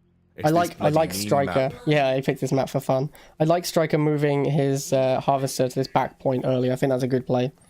Yeah, I did this every game that I played on Blitz because it's a little bit harder to, a little bit easier to defend, and you only lose a couple of seconds of Tiberium income if that. I'm not sure what Stryker's doing here. This drone opening, he knows he's playing Bike Rush, right? You know you're going to get dogs into Pitbull every game, and then an MLRS is going to come out. What are these drones doing for you?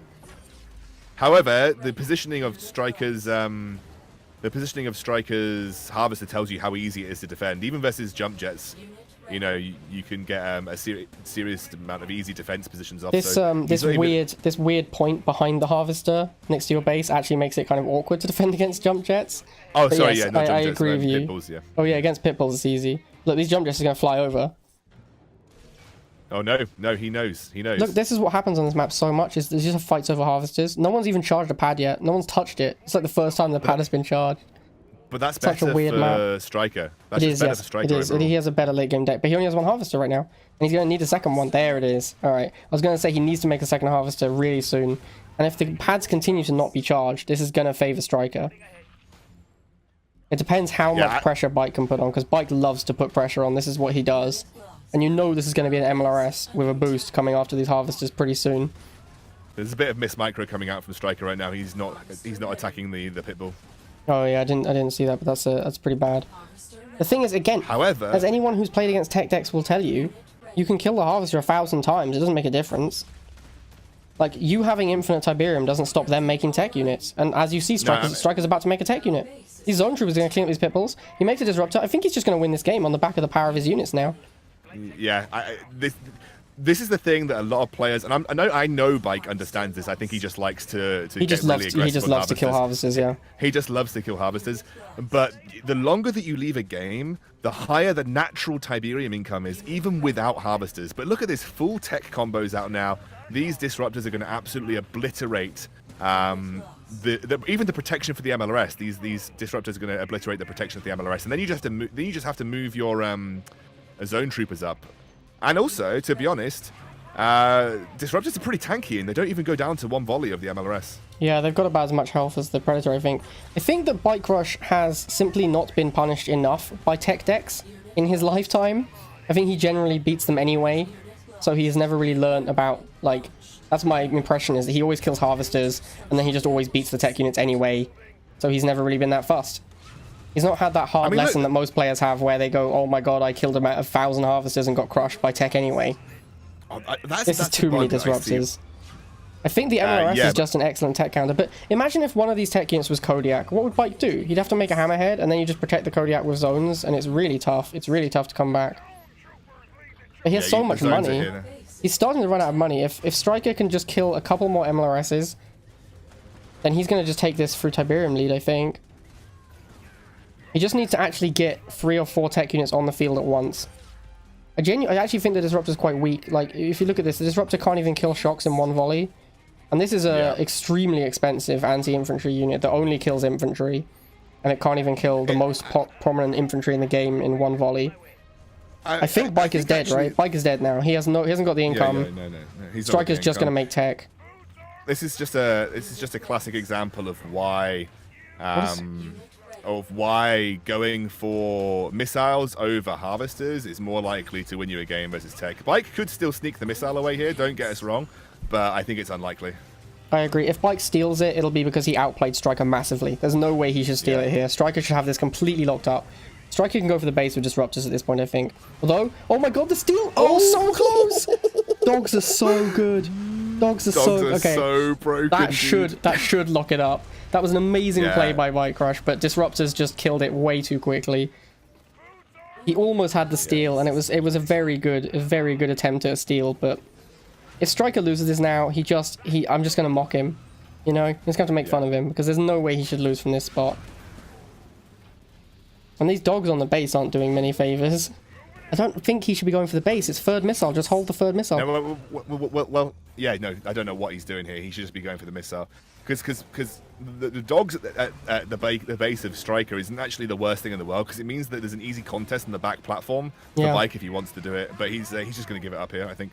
Oh, he's going for the Disruptor kill on the base, okay. Yeah, he is, but I don't think it's a good play. Like, I think he had the pads locked up. The game would be over already if he just fired missiles. Is he going to get this? I mean, he might just lose it. He might just lose. He might just... This is actually going to be surprising. If Bike had just sent dogs to the pads, I think he might have won this game. Yeah, no, my Bike might have won this game if he just sent those dogs. Yeah, look, the missile fired long before the base died. I think if he'd just gone for the pads, he could have stolen it there. It was a bit of a BM play at the end there to go for the Disruptor kill on the base. Yeah, the Disruptor kill on the base, I think, was a heinous misplay. And that, by the way, guys, is why killing Harvesters does not stop tech. Because the game you get more income as the game goes on. So, if you just let the game go on, even if you have infinite Tiberium, there's no button that says pay 500 Tiberium to fire a nuke. So it doesn't matter how much Tiberium you have.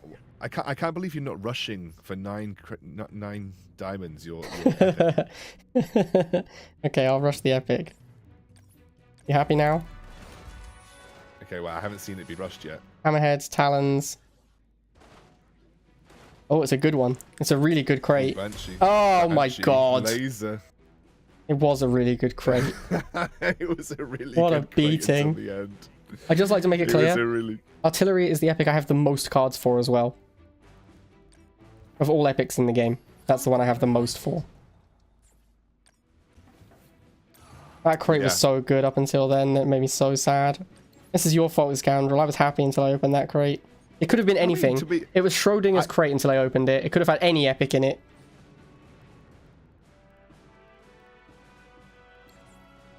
All right, we're going again. Yeah, I think we're going to do 2 more. And then it's going to be pretty late for me. And I need to finish my bounties. So I'm pretty tired as well. okay, we'll do 2 more and then we'll stop. Are you going to stream your bounties? Yeah. Cool, I'll watch those. Sorry, I haven't. I need to play a bit. Catching up on chat quickly. Yeah. Maybe. How far in are you? You like? Oh, you know who plays Path to Exile actually? TTK. That TTK loves Path to Exile. Oh really? I'm like obsessed with Path of Exile. I'm level 92 and a half. On Okay, you're pretty late game then. So even if I did start playing, it would be hard for us to play together. You have to make a new character. No, I want to start a new character. This is what you do in Path of Exile. You just keep starting new characters. Sure. Alright, we've got Sarpedon. Hi Sarpedon. Porkpick says he likes the stream concept. I will admit I stole this from Gunrun. Gunrun was doing this with, I think, Forecourt. And they just had people play it and they commentated it. And I was like, wow, this is really fun. I'm gonna do this. And I'm going to keep track of who wins. And since people obviously like this format, it's going really well, I'm going to set up a leaderboard on my page somewhere. So we're going to see who has the most wins. And then we'll, at the end of the month, we'll have a winner. And then maybe in the future, I'll have a prize for the winner. But for now, we'll just have a winner for props. And obviously, it's the 31st of January now for me, because it's 2 a.m. So the season will end tomorrow. Maybe I'll just start doing the season thing in February. Alright, Bike Rush versus Jeffrey. Jeffrey is obviously playing his MG deck because he loves that deck, and Bike Rush is back on the Kodiak deck. I assume Bike Rush has put Kodiaks in his deck because he just lost to Disruptors and doesn't want that to happen again. That would be my guess. It's just an easy win condition. Like, it is. It's like That's one true, of the easiest win conditions with Jackson to enact. I'm going to predict right now that this game is going to be... Jeffrey's going to lock up the game with MGs because Bike Rush doesn't actually have great answers to them. And then Bike Rush is going to send a Kodiak his base and win the game. That's my prediction for how this game ends. Assuming that Jeffrey ever makes an MG. It's a pretty late MG from Jeffrey. Is he waiting to get first missile before he gets an MG? I think he's waiting until dogs can't rush it in transit. Which is going to be different. Yeah, like now he's kind of got space. And here come the dogs. This is why I don't like MGs, by the way. This is my biggest problem with MGs, is that dogs are so popular.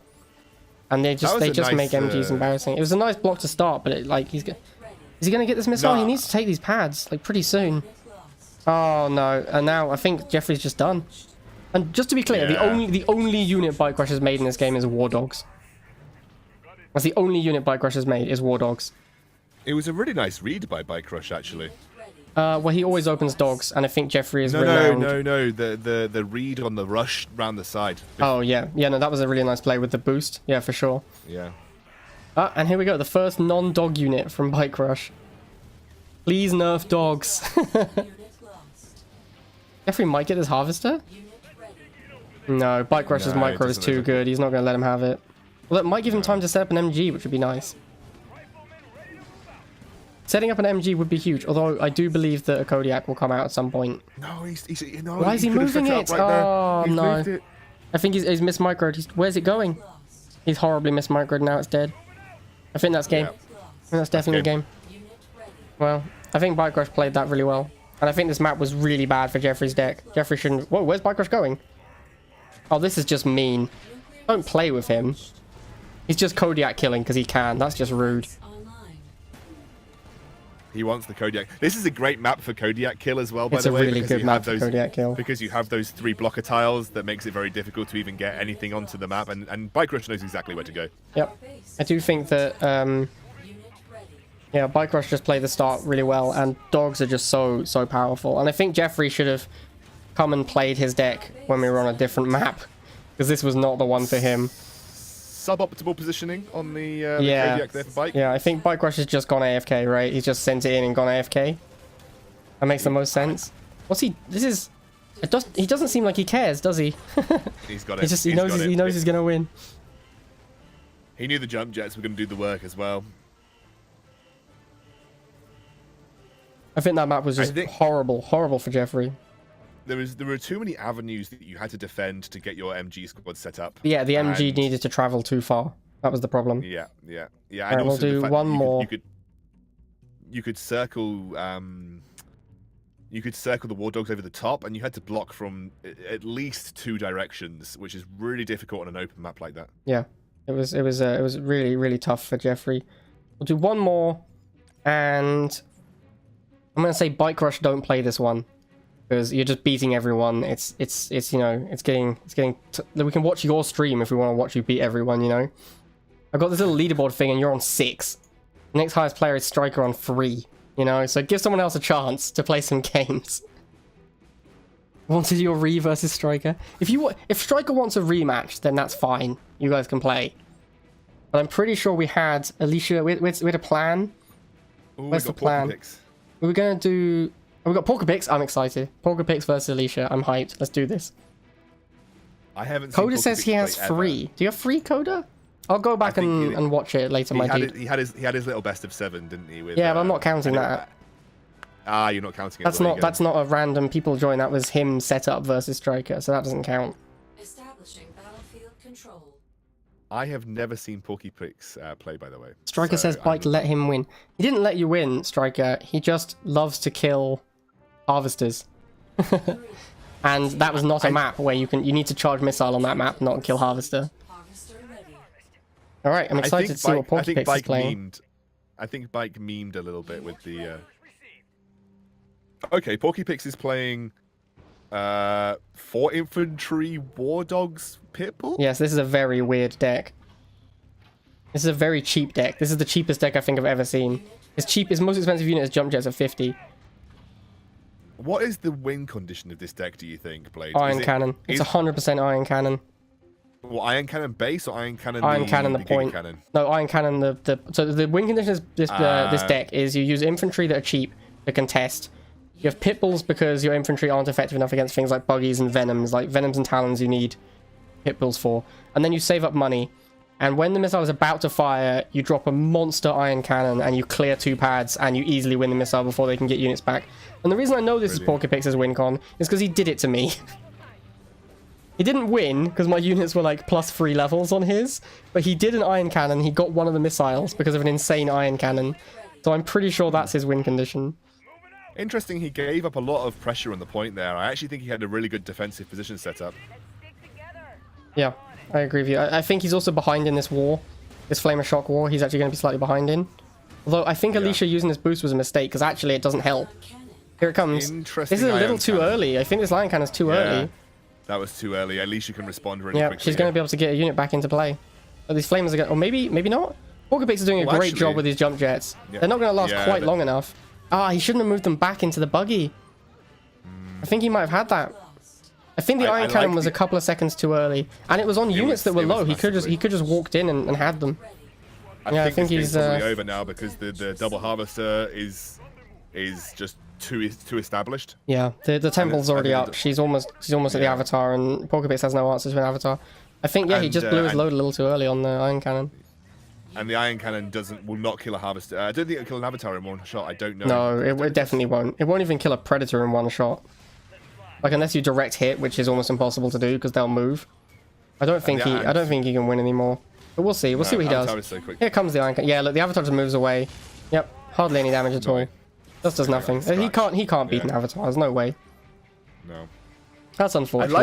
I like the idea of the deck a lot, though. I think that's a really cool idea on the deck, but he definitely went too early on that Iron Cannon play. He did, yeah, he did. I agree with you. I like the idea of the deck. It's a very interesting deck. I've not seen anyone really playing it on ladder except for Porkapix. I think maybe Lafaf, his alliance mate, also plays a similar style. God, Lafaf is a guy who I made a video about because he beat me with like level 7s. Yeah, I saw that. That guy's really good. Like him and Porkapix are really strong players. I saw them first in the Flamer Festival. They both did really well. Like they both made it pretty far. I think actually one of them beat the other to knock them out. Oh, no, Banana Force took them out in the end. Who was also in Baguette at the time. Alicia going for the base kill, channeling her in a Bike Rush. Yeah, I think if he waited, if he made shocks and gone for the middle, he could have used the cannon to take the third point. To take the third point, and he could have won that first missile. Yeah. That was good fun. All right, last one. We'll do one more. We'll do one more. Okay. One more. Isn't it? Maybe it is, and I promise we do 2 more before the last one, so I feel like we have to do at least 1 more. I don't know what to do, if I should put all of these games on YouTube, because obviously there's such good commentary from Scoundrel. Let's do the Free Lanes map. This is a weird one. Just pick out the most interesting ones, and then yeah. you know. Ideally, a YouTube video doesn't want to be longer than 15 minutes. Oh, I was going to do like multiple YouTube videos, probably like a series. Really, you want your YouTube videos to be 10 minutes and not as long. Well, most if you're just doing like a short series thing, not as long as 15. Between 10 and 15 minutes is like the sweet spot for YouTube algorithms. All right, we've got Copycat TV versus Stryker.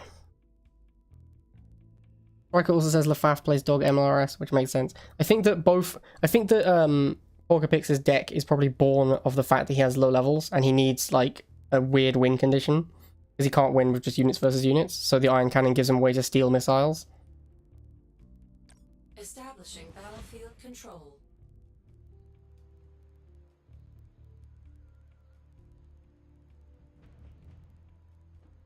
Micro says he's going to steal my idea.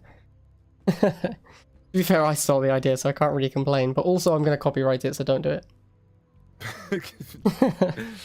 He's going to copy strike you, Bike Crush.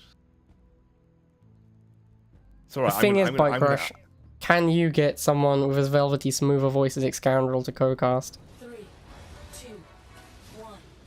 New objective available. Don't YouTube only do that. Oh, here we go. Copycat's doing the laser drone rush. I will do it. I will do it for free, mate. You don't need to pay me. I will do it for free. Building online. Well, this is where laser drones do come a little bit unstuck. They get absolutely screwed by missile troopers. Yes, I don't actually think a laser drone rush is particularly this. He shouldn't move his harvester. It's letting him. It's too open to attack by the next set of laser drones. He should have just left it. With missile troops on laser drones, you're going to kill them so quickly. They're not going to do relevant damage anyway. And now I think this game's over. Copycat has to make a harvester now. And Stryker should... Oh, he's making a Venom. It's insane. He's too far behind now, surely. And the Venom's never going to kill the Harvester. Especially when you're running an Avatar deck. Yeah. I do like that he's playing Scorpion alongside, because you do need Scorpion in these decks. Yeah, I agree. I think... His deck is so expensive, though. He has to make a Phantom to counter this 30 cost Talon. Oh, and I've just realized Stryker is playing a very surreal deck. Very surreal. I didn't notice because they're so excited by the laser drone rush, but what is this? 3 GDI air units, 2 tech, and missiles? This is the most insane deck. I think if he was playing against a normal deck, he wouldn't stand a chance. But because Copycat is just randomly playing this all-air deck, he's actually going to be okay. Because he just needs hammerheads and missiles. And Hammerhead comes out. Yep, and the Hammerhead is we're going to have the Hammerhead versus Phantom War, which is won by the better... It's won by the Phantom if the Phantom is microed properly. I also think that... Oh, that Venom doesn't make any sense. That's just going to die. It also looks like this tank doesn't make any sense either. He needs to be making a Phantom. I don't know why he isn't just making a Phantom. And also Stryker is about to make tech units, so this game's over. Stryker's won first missile. He's way ahead in Tiberium. He finally got it. Here we go. There's the Phantom. He needs to micro this Phantom. Oh, he's making another one. 2 Phantoms. Pretty big really commitment. Good. This is really... Oh, no, just attack him, attack him. Oh. Yeah, I know, right? Took an extra shot there, he didn't need to. How's he going to beat the Zone Trooper, though? What in his deck beats a Zone Trooper? I think it's Avatar. Avatar. It's just maybe Avatar. If you micro your Inferno, maybe. That's going to be rough, man. Yeah, Inferno, actually, you're right. Inferno will deal with it if you use it right. This is going to be tough, though. I don't know how Copycat's going to come back from this. It's going to have to be Inferno. It's going to have to be Inferno now. He doesn't have time to save for an Avatar. He can't save for an Avatar. He's just got to go for the Inferno. Yep. It's saving for an Avatar. The game's going to end. It's not going to have time. Although... No. Oh, now he's making 2 Infernos. If you're going to make Infernos, why wait this long? You need to micro your Infernos really well. Yeah, well, this isn't working out either. Because Zone Troopers are really tanky. I didn't realize actually that equal levels the Infernos struggled so hard. They almost did nothing. And that's just game. Infernos generally suck at equal levels. It's actually really funny. I didn't realize that. That's hilarious. I think I've just never seen them try and shoot a unit that has a lot of hit points, right? Because they always come out in these aggro mirrors. Alright, well. Thank you for that, guys. That was, thank you, Scoundrel, guest casting. It's alright, I had fun. It was slightly low energy because Oh It is yeah, I tough. mean, I think it's certainly petering out now. I think we've done enough at this point. It's been well over 2 hours, I think, of content there on It was just the good. I casting. enjoyed it. So I'm And gonna I'm gonna play I'm 3 gonna more pick some of GDI those games. I'm gonna pick some of those games out for content for my YouTube as well. Wow. Wow. With you can choose the ones you want, and I'll have the other ones. No worries. I'm gonna be finishing my bounties, and then I'm gonna be ending the stream. All right, So- I'll watch your bounties, and I'm gonna play some Path of Exile while I Oh, watch. here it, so comes keep Silver going. Cruise. 3. I'll see you in a Alicia bit, says I mate. should stream longer. You leaving? Alright, see you later, man. Yeah. I'm gonna watch them play some Path of Exile and watch All the right. silence. See you later, my dude. Online.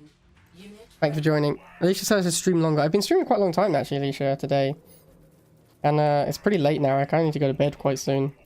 Since my time zone is GMT. Alright, so Silver Cruise is obviously playing Chems. He's like famous for playing Chems. He always plays Chems. That looks... Was that... No second building yet. Make sure he hasn't got a second harvester. He doesn't. That's fine. Gonna run down these militants. I don't want to let him just have these militants on the battlefield later on to have a to be relevant in the game. I'm happy to just wait, see what he does. A tank, that's fine. We'll make an MLRS. warning. Our base is under We'll attack. boost it. Oh, I thought I misclicked and boosted the dogs, but we didn't. It's okay. This is actually a pretty bad map for the MLRS, I think. I need to make some jump jets here. A level 12 tanks as well. It's scary. I need to make jump jets because the MLRS isn't mobile enough on this map. There's the chems. So the plan here is to finish off this tank and then not let these chems get to me, basically. Though I've messed it up actually because this tank at the bottom has cleaned it up. Need to get dogs down here. Yeah, no, I've messed this one up. The MLRS should clear this top pad though. And then dogs come down here. JJ's over here. Might be able to steal this one if we block. No, messed it up. Come on. Yeah, MLRS. Enemy catalyst. There's the missile. That's fine. We've got the missile. Or the nuke, sorry. Now we'll get some shocks in here. I'll send these 2 random jump jets to go die. I'll send this to go die. Unit Gonna make some more jump jets. I don't know what these bikes are doing, but we'll go after them. enhanced. Are my shocks gonna lose? That'd be sad. Oh, they just about won. Cool. What's he doing? He's going after my base? Unit This is a surreal play. I don't know what's happening. I'm gonna leave the single jump jet shooting his harvester. Jump jets actually do pretty good damage. catalyst. I don't know what that was. I don't know what that missile was. I'm not sure what he's doing, to be perfectly honest with you. I've got a lot of money here. I think I might move my harvester soon. Onto the pad. Unit enhanced.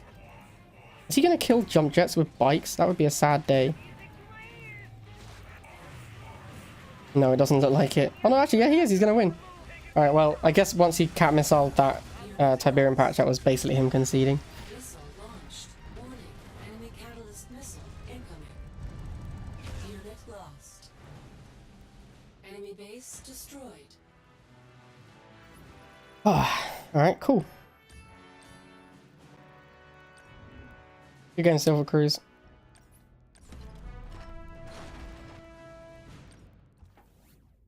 Convoy requested.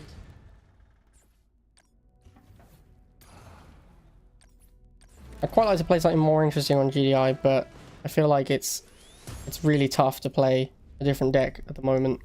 Like, you can mix it up a little bit, but you kind of need to play shocks and dogs and pit bulls. I think we just lost game sound. You guys still hear me talking? Is it just game sound that's gone?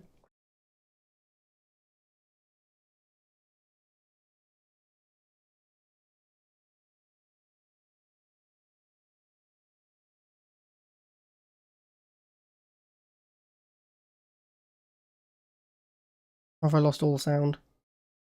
Here it's just game sound? Alright, alright, give me a second. I will quickly restart the game. Get sound back.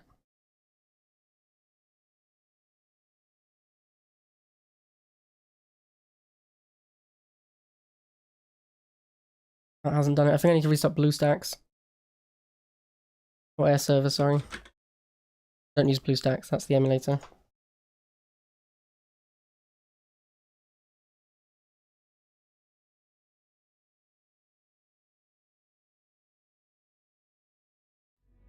There we go. Great. 2 more GDI games, let's go.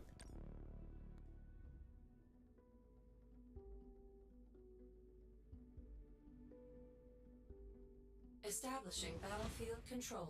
Silver Cruise again. Alright, good luck, Silver Cruise. I'm gonna dog spam you again, because you know, 1. that's how I do. New objective available. I really hope he isn't bike rushing me. Online. Bike rush is actually pretty strong against Harvester Dog. It doesn't look like we're getting bike rushed. I suspect he won't open militants. Yeah, he's open missiles this time. That makes sense. He knows I'm gonna go dogs. Check the one Harvester. I'm gonna bully these lasers until he makes another laser. Or oh, bikes, okay. Well, we'll run away from the bikes and we'll get a pitbull in. Ready.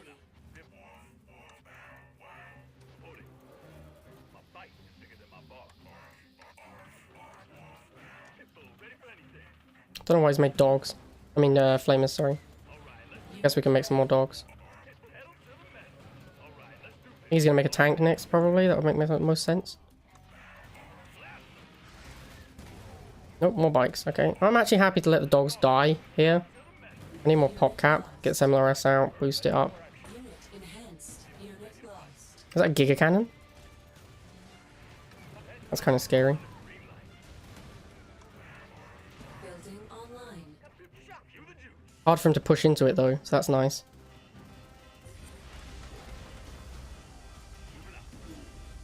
Unit lost. Oh god. Cancelled. How did that happen? Ready. Oh, I had that locked up. What do I have for this Giga? I got these jump jets, that's fine.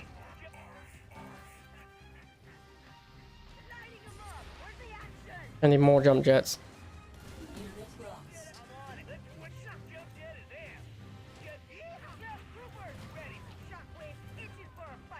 Unit enhanced. Should be missile. Alright, cool. Warhead launched. Unit lost. Unit ready. This is an overcommitment on anti-vehicles, and I let those shock troopers die, which is stupid. I shouldn't have sent them in like that. Our base is under attack. I've got all these jump jets now. This is it's gonna be tough because he's gonna be making flamers. Unit ready. Yep.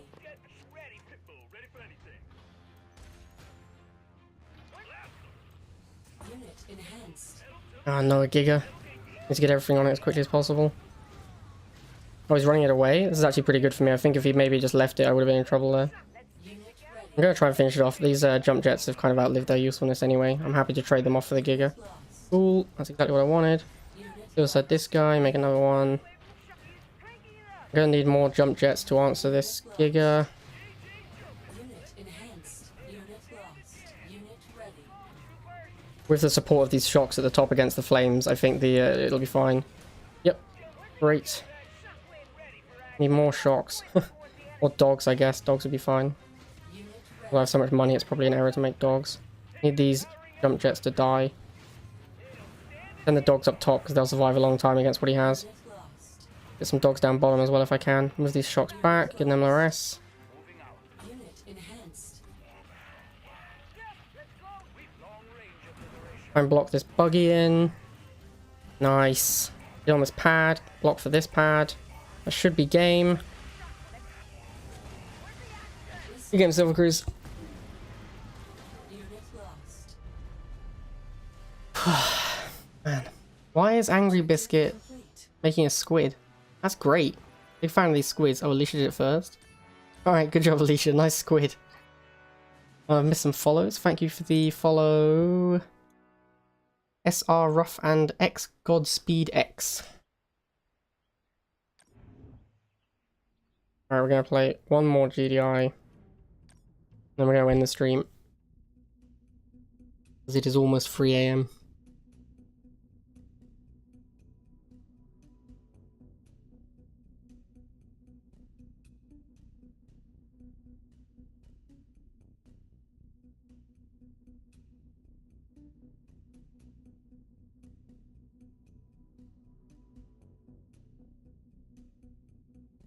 Establishing battlefield control. Silver Cruise again. Alright, just playing Silver Cruise. 3, 2, 1. New objective. I really hope he doesn't bike rush me. Who needs sleep bike rush? It's not so much about needing sleep, it's more about not waking my girlfriend up at like 6 AM because that really upsets her. He's gonna go vehicles first, but we'll see. Yeah, he's going vehicles first. That makes sense. Oh, a tank. That's aggressive. We're gonna try and intercept it with an MLRS. Unit ready. I'm gonna put it up here. I'm not sure about this one. I think it's an okay place to put it, as long as we use dogs to block. And he only has 2 vision range, so he shouldn't have seen it yet. He might have guessed it's here, but he shouldn't have seen it yet. Oh, here we go. He's gonna walk into it. No, don't shoot the flamers! Ah, you idiot. Building Nightmare. online. The MLRS actually does pretty good support damage against infantry. It's surprising how powerful it is in that role. Make some more shocks, send them up here to fight these missiles. Unit enhanced. Don't know where that tank is going. Gonna send these dogs into this back point. He has to now micro his tank to stop my dogs getting on, which is actions that he has to take, which I'm okay with. I don't even care about the dog squad.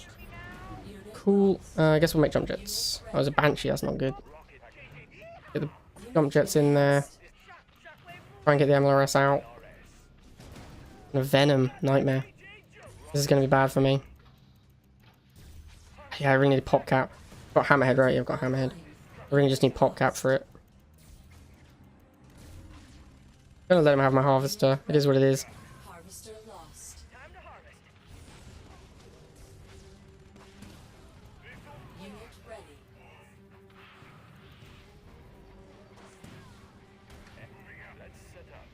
Unit ready. I want to send units into this MLRS if possible. Trying to get him to move his Scorpion and he's being really careful with it.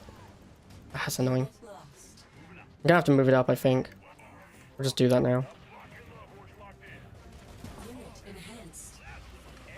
Good job, Hammerhead boost.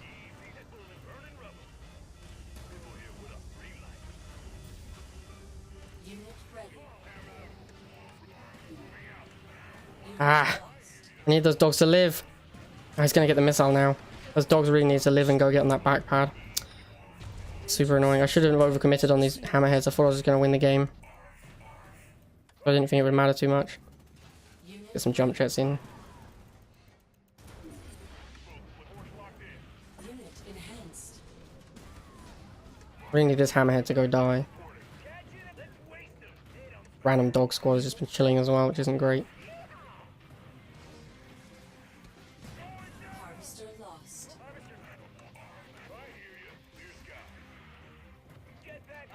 We need to get some shock troopers online. Unit ready. Unit enhanced. Oh man, this Venom is gonna kill my guys so quickly. Unit lost.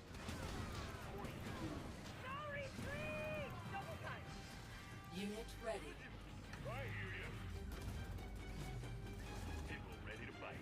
Unit lost.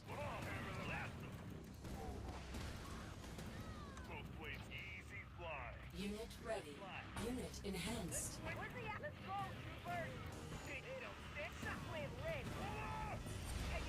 Unit lost. Unit lost.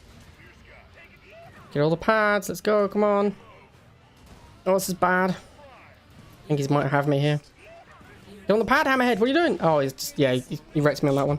Again, Silver Cruise. I messed it up when I made that second Hammerhead. For the second missile. I ran out of money. I should have been making more pit bulls instead because they just have more utility. Alright, well, sad to end the stream on a loss, but, you know, still 2-1 against Silver Cruise, so not the worst. Alright, guys, thanks for stopping by, and don't forget to give me a follow if you want more content. I expect I'll be streaming again tomorrow. Not sure exactly what time yet. If there's a balance patch, I'm going to jump on right away. So, then I'll be streaming the new patch. Alright, thanks, guys, and I'm going to end the stream here.